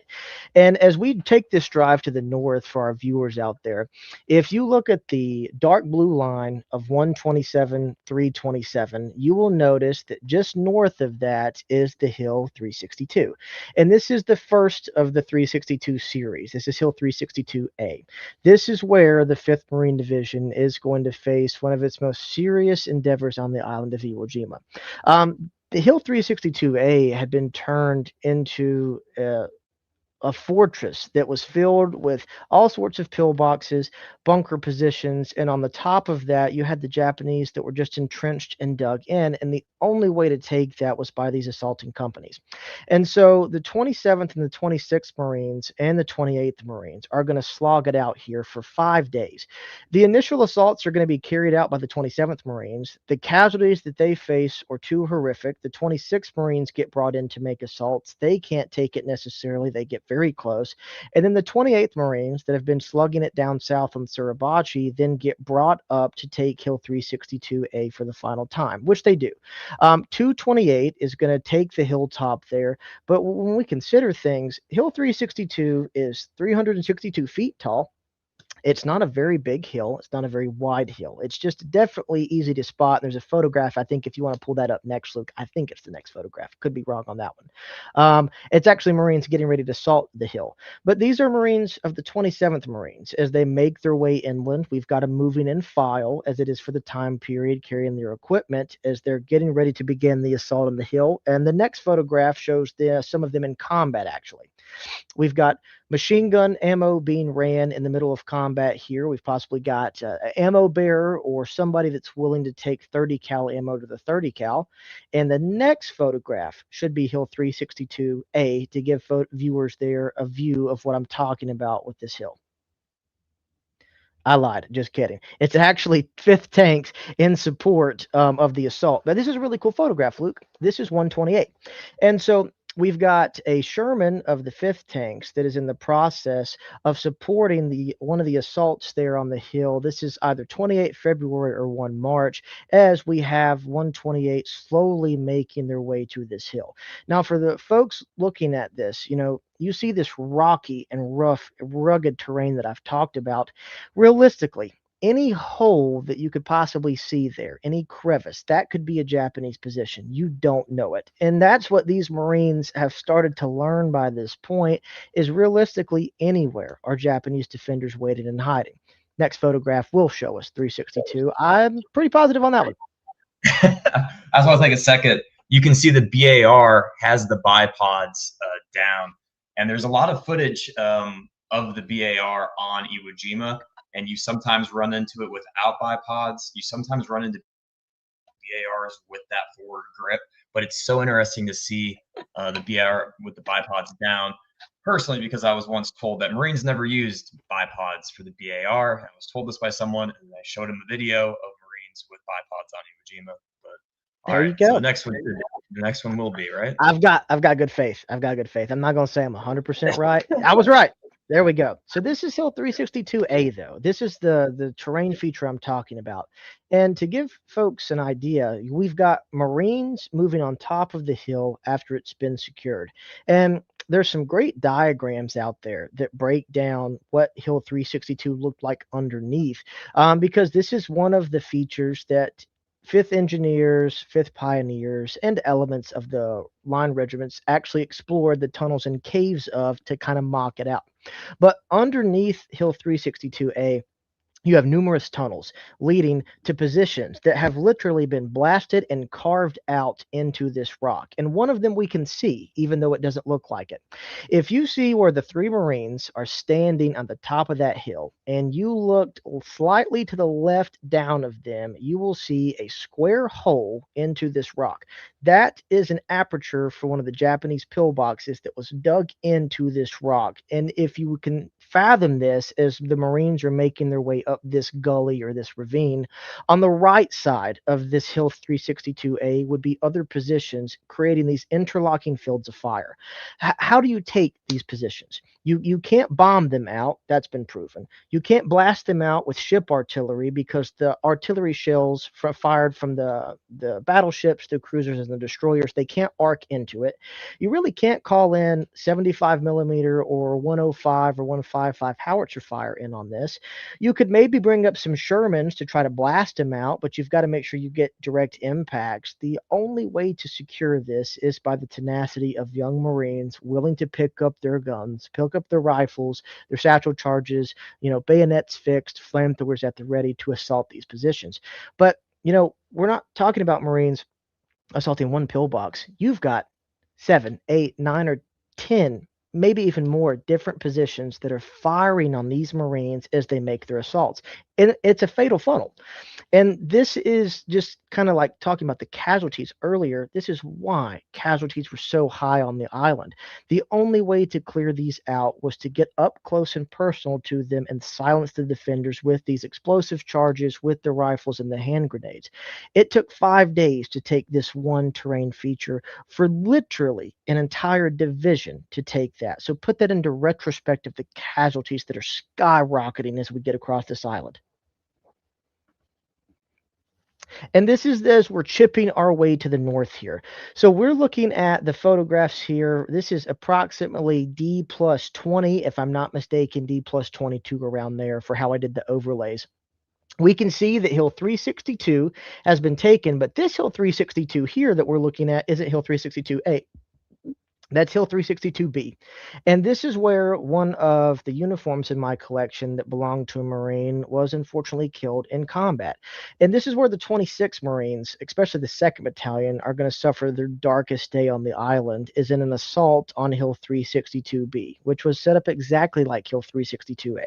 We can see other terrain features on here. To the right, we have Hill 362C. That was going to be actually in kept of the 3rd Marine Division. As we are chiming our way to the north, this is what a lot of the 5th Marine Division veterans refer to sometimes as Death Valley Part 2 or the Badlands, just because it was just an interlocking mix of caves, ravines, rugged terrain of rock where anything was where you could find a Japanese defender or a series of small pillboxes.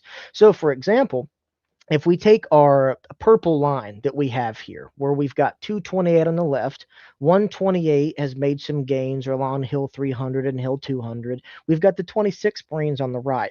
Well, if we look in the rear, 328, based on the purple image, is south of Nishi Village. You've got 327 east of Nishi Village. What they're currently doing is that they're in reserve, but at the same time, they're also clearing out bypass positions just due to the fact so many positions to an extent were bypassed by these Marines.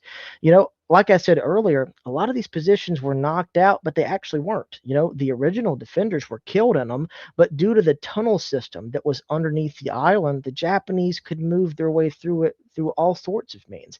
I mean, if memory serves me correctly, I think something like over 16 miles of tunnels were built under the island of Iwo Jima for an 8 square mile island. So you do the math on that to understand how much engineering went into this, where the Japanese can pop up and appear anywhere realistically. And by this point on the island, the Marines of the third, fourth, and fifth are given the orders to do not enter the caves. That if you find a cave, if you find a tunnel, you let someone know. We'll bring in the engineers, we'll bring in the pioneers, but do not enter them. And the reason is that there's no way to clear out these tunnels because Marines are getting killed entering caves, entering tunnels. Well, you can't take that body. That body lays there. William Gnaust, who is the combat cameraman that shot the flag raising photograph, he is still on the island of Iwo Jima to this day because he entered a cave after he was told not to, also believed that it was cleared, was shot and killed, and his body could not be retrieved. And so that's one of the reasons the orders have given is to limit casualties. And so you'll see some photographs or hear stories of engineers and pioneers taking ropes bundled with C4, TNT, all sorts of explosives that they are creating, or composition B, I guess I should say, not C4, that they're lowering into these caves and tunnels to seal off with the explosive force. It's unknown how many Japanese defenders are killed by the closing off of these caves and tunnels because as the Marines, of course, made their way to the north and they would come across a tunnel complex, they eventually found air vents. And so what they would do with the air vents, drop grenades in them, and then they would start filling it up with sand. They would bring in a bulldozer to start bulldozing over the air vents. That way they cut off the air supply to the defenders on the island. And that's something you start seeing more and more. And that's one of the reasons that Iwo Jima is still considered a war grave today by the Japanese government due to the amount of dead that are still on that island. And this is a photograph that kind of shows you some of that northern terrain, some of the rocky ruggedness of it that I've described.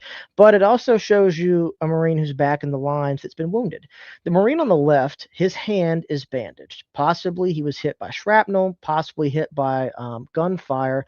But for a lot of the Marines who suffered light wounds, they went back into the lines, some willingly, some were ordered to by medical personnel, because by late February, early March, walking wounded, if it was treatable enough, they were sent back to their companies because they were needed realistically due to the casualties that they were taking.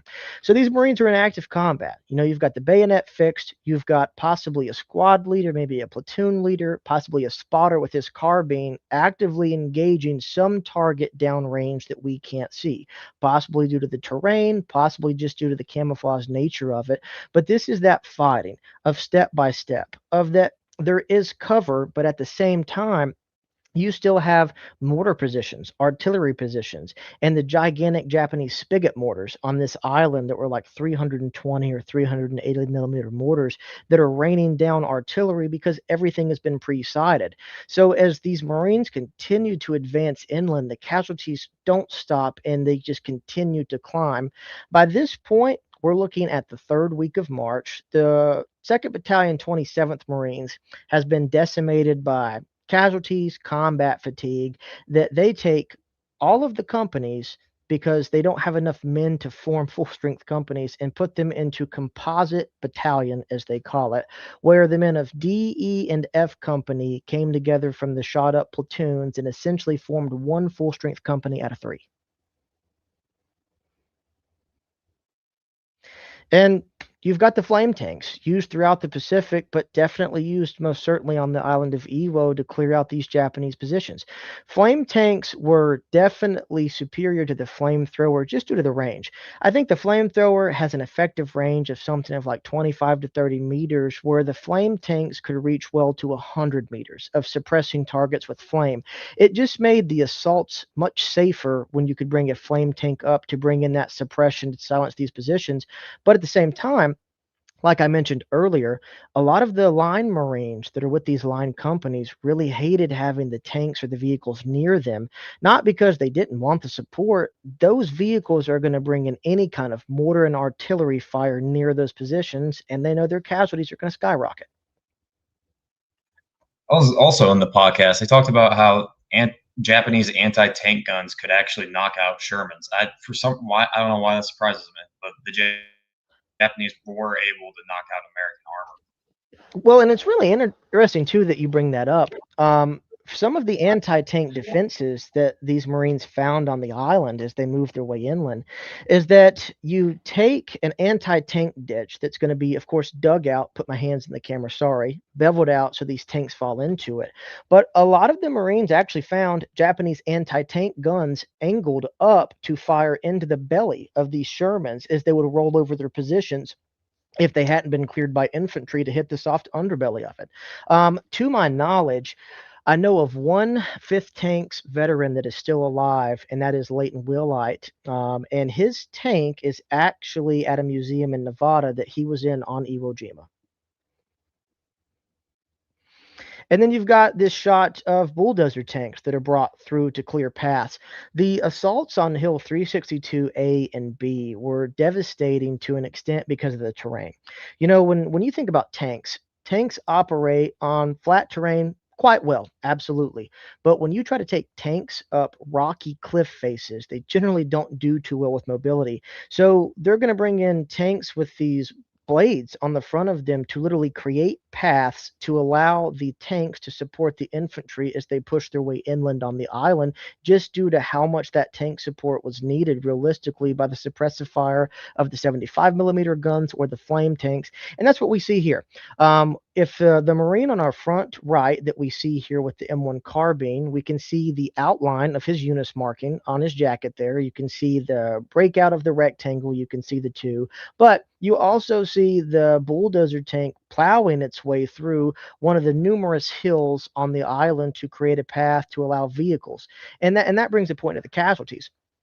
The further north you go, the further you get away from the beaches where you can remove the casualties. So this is where paving roads, getting roads laid out flat to bring up jeeps, to bring up any kind of vehicle that could remove the wounded and either get the more critical to the airfields, which by the 4th of March, if memory serves me correctly, are being used to bring in C-47s to bring out the critically wounded that need immediate aid. And those that aren't necessarily as critical and serious, they get taken to the beach and get, of course, taken back to the hospital ships that are floating offshore and eventually taken to Saipan. Some are taken to Guam. But these bulldozer tanks are going to be responsible, and bulldozers in general, for helping get the aid and get the casualties out of the combat zone. And this is one of the photographs of the position. So this is a Japanese entrance to one of their pillboxes on Hill 362A. And if you look around and take the angle of this photograph, this is a top-down photograph looking into that position there. And that's just one of many. And if you look around those Marines there, you can see the marks of shells that have hit outside of that bunker entrance. You can see all sorts of bullet marks of various small arms caliber fire that has hit there. And this is the northern side of the island. I mean, take a look at this, folks, realistically. How do you maneuver infantry? How do you maneuver tanks across terrain like this, where realistically you are looking at any piece of rock could be turned into a bunker, anything is a fighting position.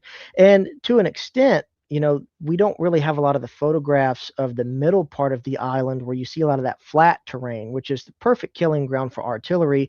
This is where I talked about gunshot wounds started taking the precedent of casualties instead of shrapnel wounds because of where the Japanese were dug in. And, we're not talking about seeing live Japanese soldiers up and running across the island. You're shooting at muzzle flashes that are appearing from this rock, appearing from that rock, appearing from the base of this tree. For the Marines that I have interviewed that fought on Iwo Jima and talked to, and even the books I've read, realistically, very few of them saw live Japanese in their time on the island, unless it was nighttime when they had infiltrators trying to come into their holes. Another position to kind of point out what had been turned into a position for a Japanese pillbox, Japanese anti-tank gun.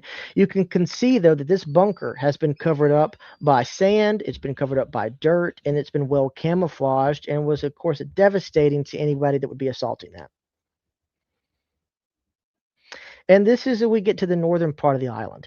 We've got the 5th Marine Division, you've got the 3rd Marine Division on the right supporting it as they are trying to take the northern part of the island. We're looking at a terrain feature here, Luke, that's maybe 1,200, 1,500 yards in total. It took them 10 days for the last 10 days on the island to clean out this area. And this is where we get into the gorge. Bloody Gorge, which was the last strong point, which was a series of connected valleys, ravines, and caves. The 5th Marine Division, with, of course, the support of the 21st Marines, had to clear out. And even then, by this point on the island, if you're still there, we're looking at some companies are literally fielding maybe 35 of their original members of 220. And this is their 20th, maybe their 25th day on the island. And these are some of the casualties that we're looking at. So, according to the tables of organization, realistically, these regiments should have been at 100% strength. This is when they came off of the island. For the officers of the 26 Marines, they came off the island with 42% approximately of their officer strength. But look at the enlisted men's strength. That's below 40%. You're looking at 38 or 39% of the enlisted men came off the island with the 26 Marines. 27th Marines is a little higher, just due to, of course, maybe luck, the nature of things, perhaps them getting pulled off early, but they still suffered their own fair share of amount of casualties and with combat fatigue. And of course, Luke, with your connection on the right, we see the tables for the 28th Marines, who their officers are just below 60 per strength, but for their enlisted, we're probably looking at anywhere from 52 to 53% of their original enlisted members coming off the island. And these are the casualty totals that we're looking at. Now, these aren't exactly accurate. And the reason I say that is that in trying to do a deep dive into 5th Marine Division casualties for Iwo Jima, you will find numbers and all sorts of discrepancies there. But take it for what it is. This is listed, combined in Annex A, which is done in an after-action report by the division after the fighting that documented every single casualty that they could possibly account for. And, mistakes are made, clerical errors. Somebody types a 2 when they should have typed a 6. It's the same thing as us, but they had typewriters. They didn't have Google Docs like we do today for easy fixes. But, realistically, look at the casualty basis. In total, as we kind of break this down, for the killed in action and died of wounds for the 5th Marine Division, 27% of the officers that were killed out of 100% are killed. For the enlisted members, of 100% casualties, 25% of them are killed in action. You're looking at missing in action that factors into. How do Marines go missing on the island of Iwo Jima? Well, some of them are killed in caves, their bodies not recovered. Some of them are classified as missing because their wounds are so horrific they physically cannot be identified. Their dog tags are gone, dog tags stripped away from them or blown away. And some of these Marines were listed as missing in action, and a few of them, of course, were captured by the Japanese, refound, but of course they were brutally tortured and killed in that process there. And even some of them couldn't be identified initially only by certain facial features, or hair features there. But this kind of breaks down realistically what we're looking at just in 36 days of fighting.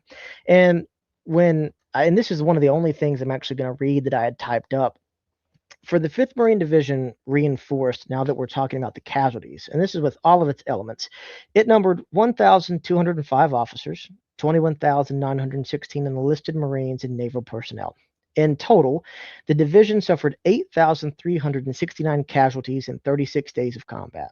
To break this down a bit further, for every 100 officers that became casualties, 27 of them would be killed. For every 100 enlisted men that became casualties, 25 of them would be killed.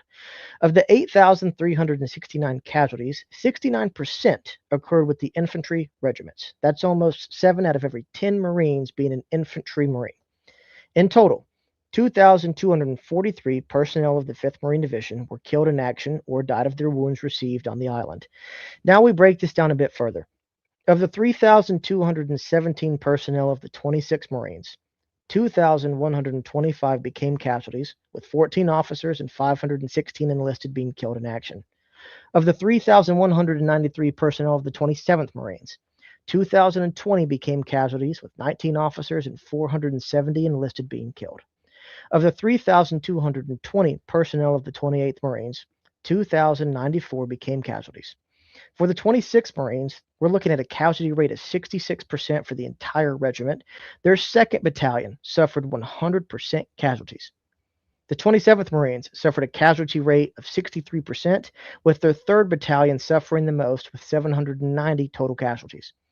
The 28th Marines suffered a 65% casualty rate, depending on how you interpret the AARs. It can be a toss-up between the 1st or the 2nd Battalion, which suffered the most for the regiment. In reality, every single member of the 5th Marine Division who set foot on Iwo for even a minute of time was changed forever. Everyone in the division that survived, even replacements, knew someone that was killed, maimed, or wounded on that island. Those that survived unscathed had invisible wounds, marked upon the soul, that remained hidden for short years or even longer years until PTSD emerged. What brought healing to many of these men after the war was attending the reunions of the 5th Marine Division to honor their legacy and fallen comrades. I've been fortunate to attend 2 of those reunions and know the last few surviving members of the best damned Marine Division to enter combat at the Second World War. Now, what's really unique about this, folks, and this is really kind of one of the discrepancies I have with the AARs, and that's after action reports. None of them are the same. But when I was looking through the reports of Landing Team or 3rd Battalion 28th Marines, I came across this. And this totaled the wounds, but what was really cool is that it actually totaled the types of wounds received by the men of that battalion. So 5% of the wounds are head wounds. You guys can break that down and see it, with the majority of the wounds taking place to the lower extremities. Now, this is where I talk about the more interesting aspect of it. On D-Day, 328's most wounds were shrapnel wounds by far, but the more they went across the island, you see gunshot wounds taking that precedent. For all of those wounded, the 668 of 328, 48% of those were by gunshot wounds. Realistically, a lot of people might fathom Iwo as this shrapnel field of hell, and to an extent it was. But realistically, a lot of these deaths and wounds are created by gunshot wounds just due to the intensity of the fighting and the nature of having to clear out these bunkers and these positions here. Now, that 1% miscellaneous, that actually goes to wounds caused by burns, whether that could be perhaps burned by flamethrowers, burned by Japanese phosphorus grenades, but also saber and bayonet wounds, which are the minority, but they do happen.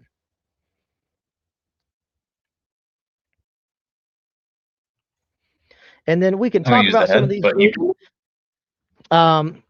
Yeah, I'll talk about this one, and this is related to Luke's heritage here, who's had an ancestor killed with 128, and this is just one of the uniforms in my collection. This belonged to Private Gene B. Kimball, who served with Baker 128.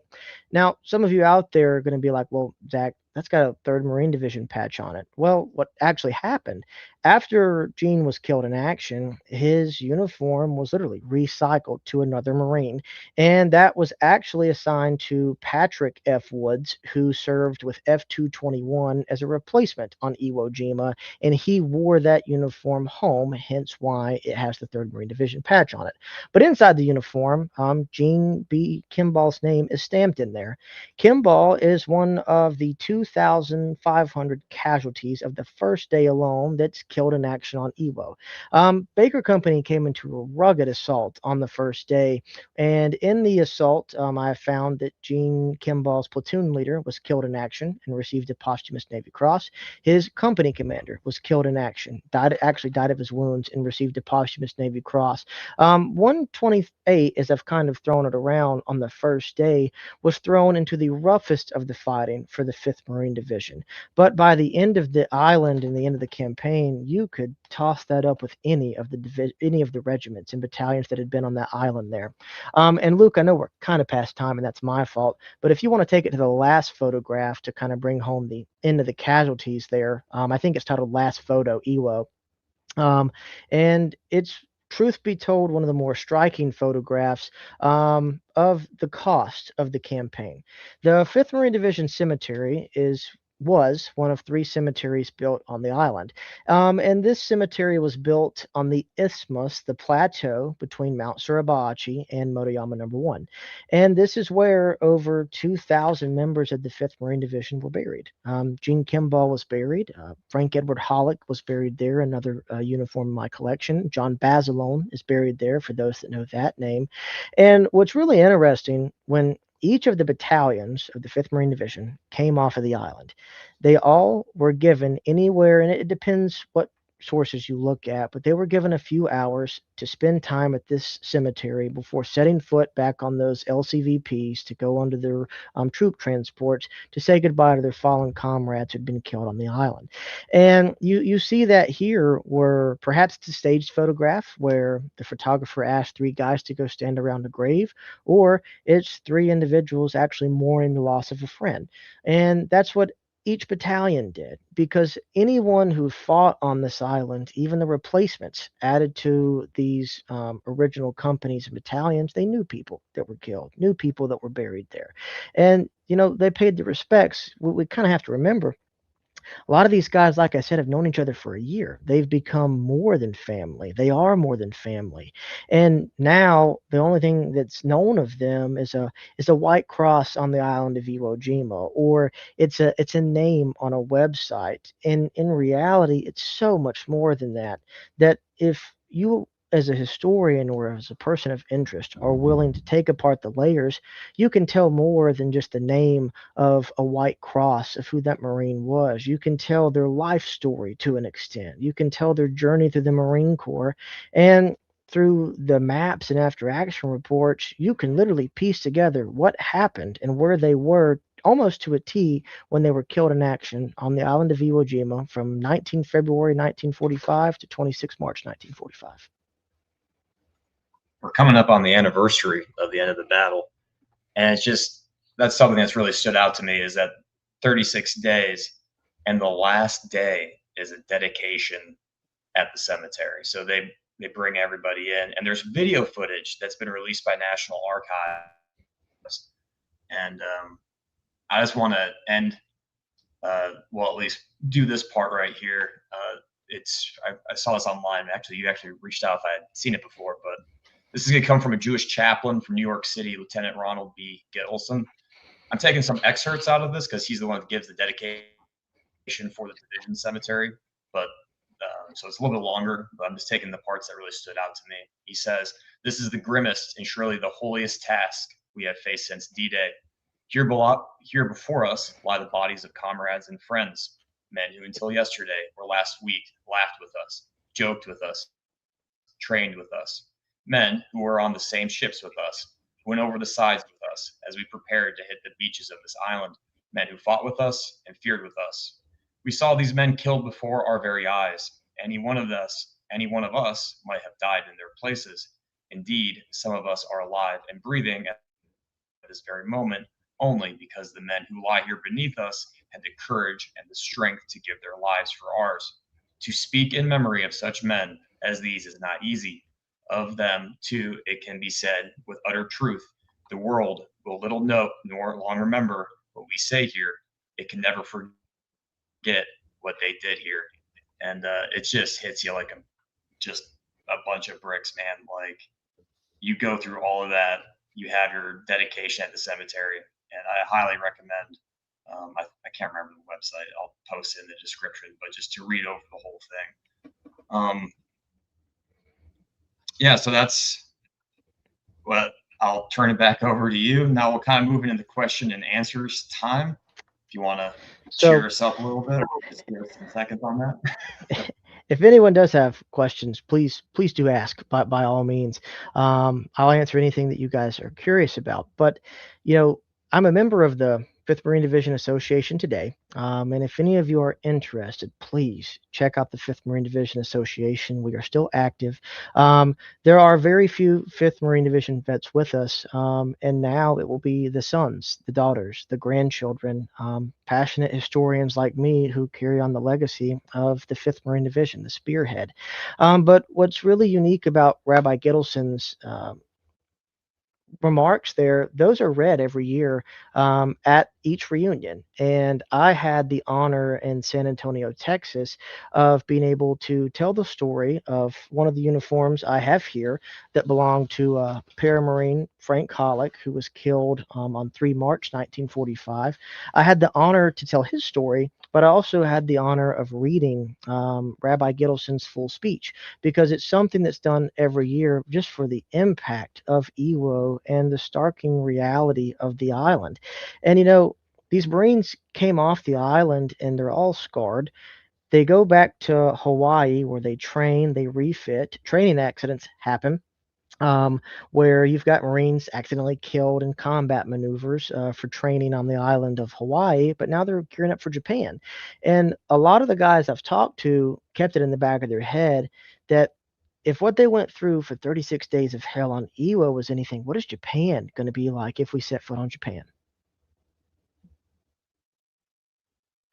Yeah, it's just learning that they go back in, and they start rebuilding, they start promoting PFCs to corporals, they start filling out that structure, and all those guys that were PFCs, the junior guys in this photo, right? Think about that. Looking around, those Paramarines, those Raiders, those guys are killed, those guys are gone.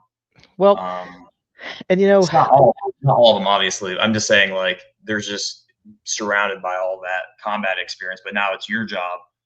You're the one with the combat experience. So correct. And it's like there's a great book written by James Christ called Iwo Assault on Hell. And in one of the opening chapters of the book where they're describing the initial landing, this Marine that was interviewed by Christ was a paramarine, but he wasn't a combat veteran. He was with the 4th Para Battalion. But he looked up to this combat veteran that was a veteran of Gavutu and Bloody Ridge and Bougainville. And he asked him, essentially, how bad was it going to be? And this veteran was like, just follow me and you'll be okay. And within 2 or 3 minutes on the island, he's almost split vertically in half by an artillery shell. And he's like, if that can happen to this man he revered as a hero and as a legend, he's like, that can happen to any of us. And that was just the start of that. But you're right. I mean, 57 original members of this photograph walked off the island. That's it.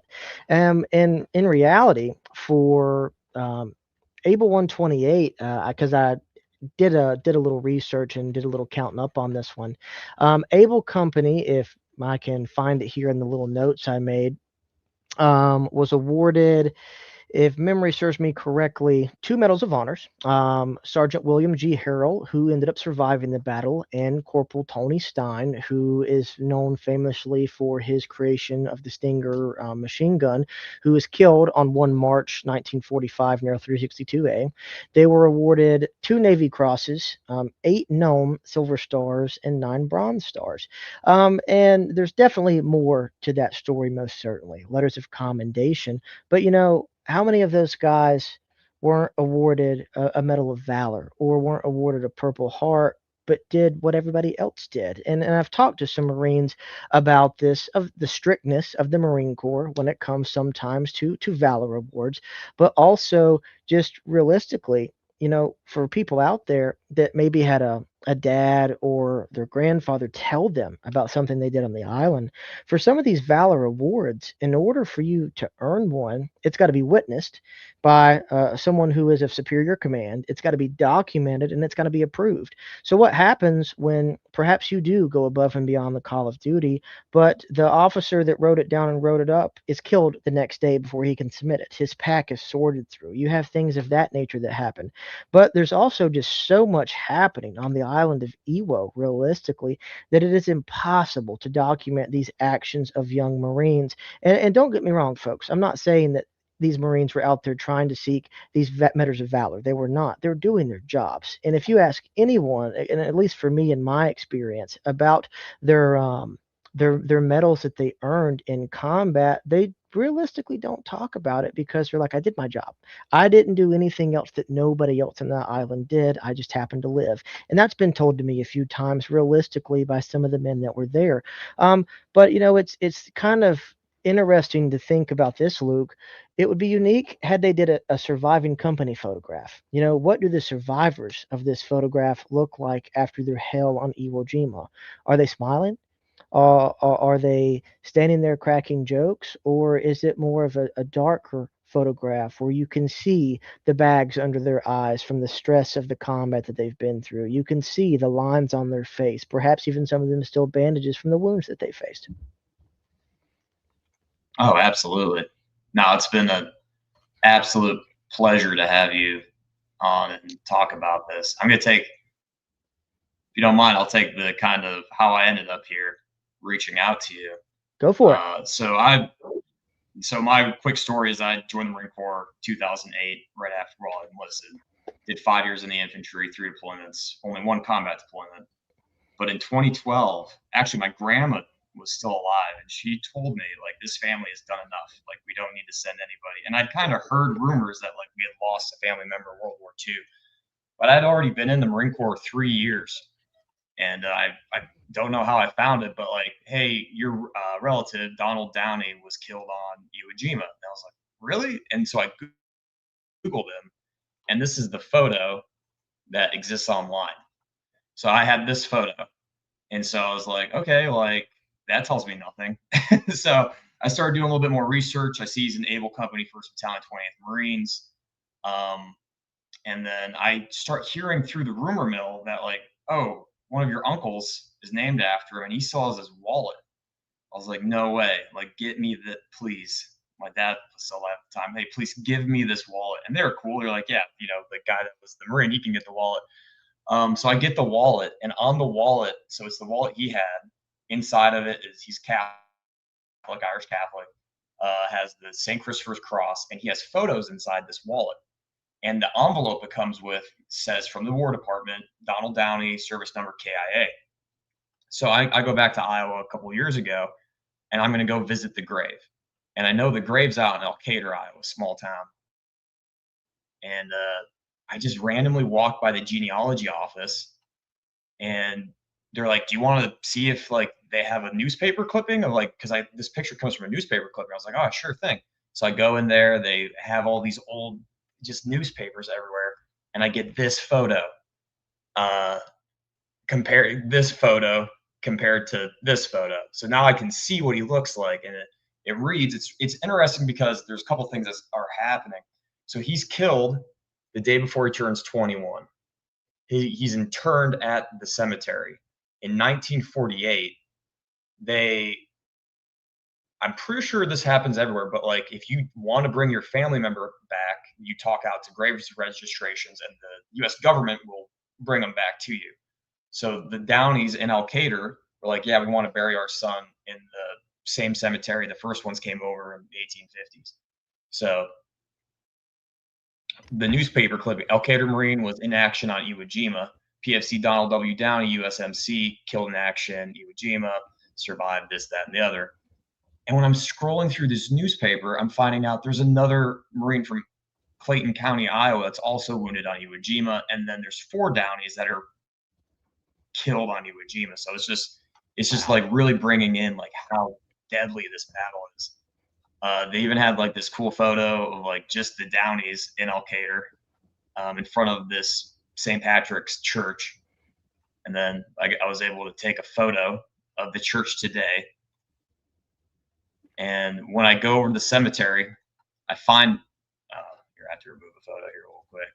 So I go over to the cemetery, this picture of the show. So I find his gravestone, Donald W. Downey, PFC 20th Regiment. Buried next to him is his brother that also has Corporal Downey.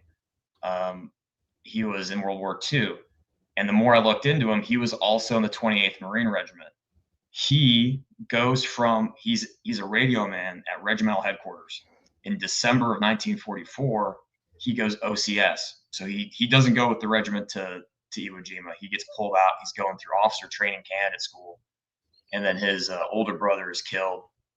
But he goes off and lives a life. And then he's actually buried. He's actually buried right next to his brother. So like that's just intense. So kind of bring it back. Like I saw you on. I went on the Facebook group because I've been trying to learn more. I saw all your awesome posts, and then Thank you. Yeah, that's kind of like how we ended up here. So again, thank you for anybody else besides maybe just the family. You really helped out. But if you want to just kind of, seems like we don't have any questions. It's been a great live stream. If you, I would love for you to tell people how you got into 5th Marine Division. This will crack up all the nerds out there. It will. Yeah.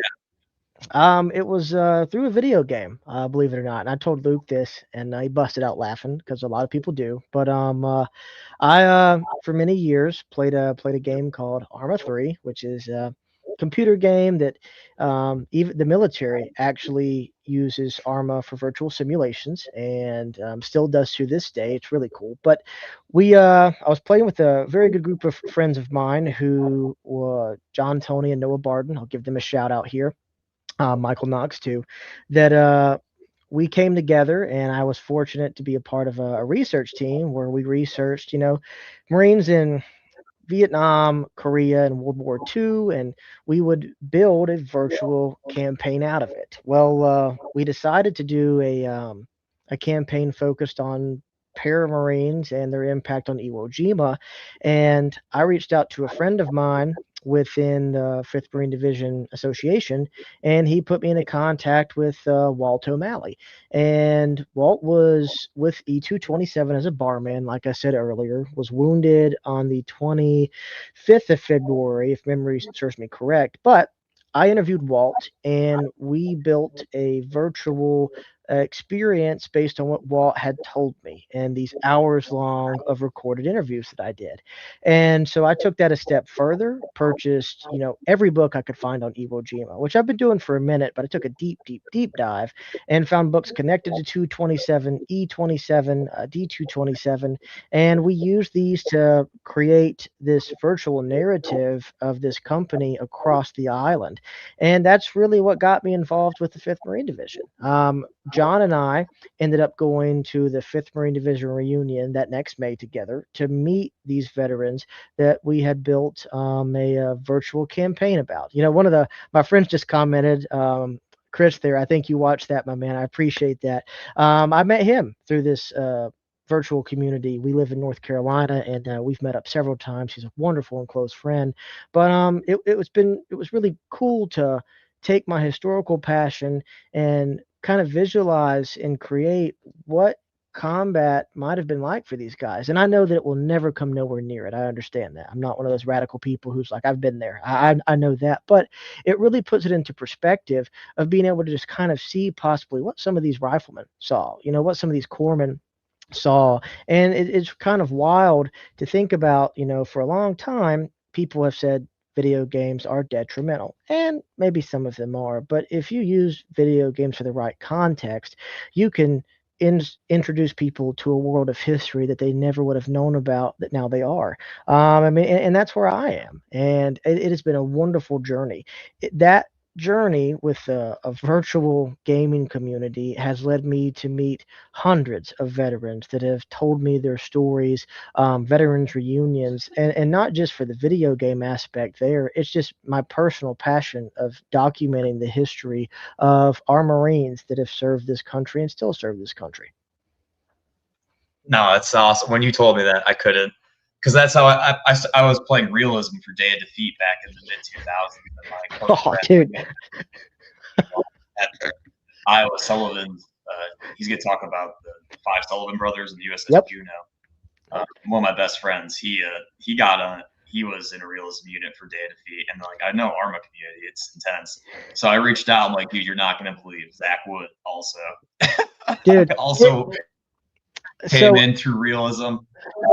And for those of you that like are like for anyone that just doesn't know, realism is just you're playing a video game. So a video game has its whatever rules. Realism is where basically the community of gamers have created rules and rank structures and training events. They have taken it, as with most things with males, they take it to an autistic level of dedication to like really just get down into the gritty with it. So I love it. I've heard we'll have to game together sometime. no, absolutely, dude. You let me know. But on the topic of this, and then I'll turn it over to you to take us home here and into South as need be. I told one of the daughters at a Marine Vietnam reunion that I attend what I do, and she thought it was the coolest thing. I showed her videos that we did. I showed her the screenshots, and I was like, it's not us glorifying it by no means. I said at the end of each one of our campaigns, we actually read the names of the men who were killed. And if I get emotional here, I'm sorry. I'm kind of an emotional guy because it does mean a lot to me. Where we will do the research of these companies we portray from or portrayed, sadly, due to just time constraints. I can't play with those guys anymore, but they're my closest friends. But we would read the names of these guys that were killed that belonged to each company that we portrayed. And we would try to find videos of the survivors. I would get in contact with them. And these guys would watch the interviews that I did with these guys to learn, not just to make it in a virtual world, but to really understand what these Marines went through as 18 and 19-year-old riflemen, or 23, 24-year-old company commanders. And to me, it's really amazing what positivity the gaming community is capable of when you bring the right people together willing to bring it on. It's awesome, dude. Oh, absolutely, absolutely, man. So I'm going to close this out. It's always good to loop it back. For those of you that have watched along, thank you so much. For those of you that watch this after this comes out, thank you so much. I've already talked to Zach. We'll come back. Like this has been an absolute crushing time for me in a good way. Yeah, so we'll come back, and there's so many more stories. There's so much I want to get into, like what they were carrying, a little bit more of the tactics and stuff like that. But to close out this live stream, again, I want to hit back what Robert Allen writes in the preface of his book. Young men grow old, old men die. Too often, men do not record the important events of their lives, and these incidents go into oblivion with them. And keeping the history alive, like obviously your dedication and your love for history is it's just such a blessing to have, just for the Marine Corps and just everything else, man. Like you've gone above and beyond. But yeah, thank you so much for watching again. If you guys find this kind of information interesting, like, comment, subscribe. I have Sunday live streams. They're all over the place. Next week, I'm going to have a guy on talk about the French military buildup of the 1700s. And so you don't know what you're going to get, but it's always going to be focused on history and story. So I just want you all to know that. Nerd. Yeah. Well, thanks for having me, Luke. I really appreciate it. I've got to get you on, like I said, to talk about your own experiences with the Marine Corps. But for some of you out there that are veterans, or whether combat or not, you've never told your story before, please do so. Realistically, your families want to know, and if they don't, I can promise you there's somebody with a little bit of tism like me out there that doesn't just see you as a story to make them famous, but it's because they genuinely and passionately care. And that's how I met my friend Mike Harris, who watched this show, is because I was genuinely curious in his story that he had never told to anyone before, about his time in Vietnam. And that led into a wonderful friendship I have with Mike, where he spent spent over 15 hours telling me his 385-day journey through Vietnam. So please, like, I can't stress it enough. When you all feel comfortable and feel that you are ready to cross that bridge, start telling your stories, because it does matter. Thank you all for your service. If you're a veteran that has watched this or will watch this, but most importantly, welcome home. And to you, Luke, welcome home. Thanks. I'll take us off.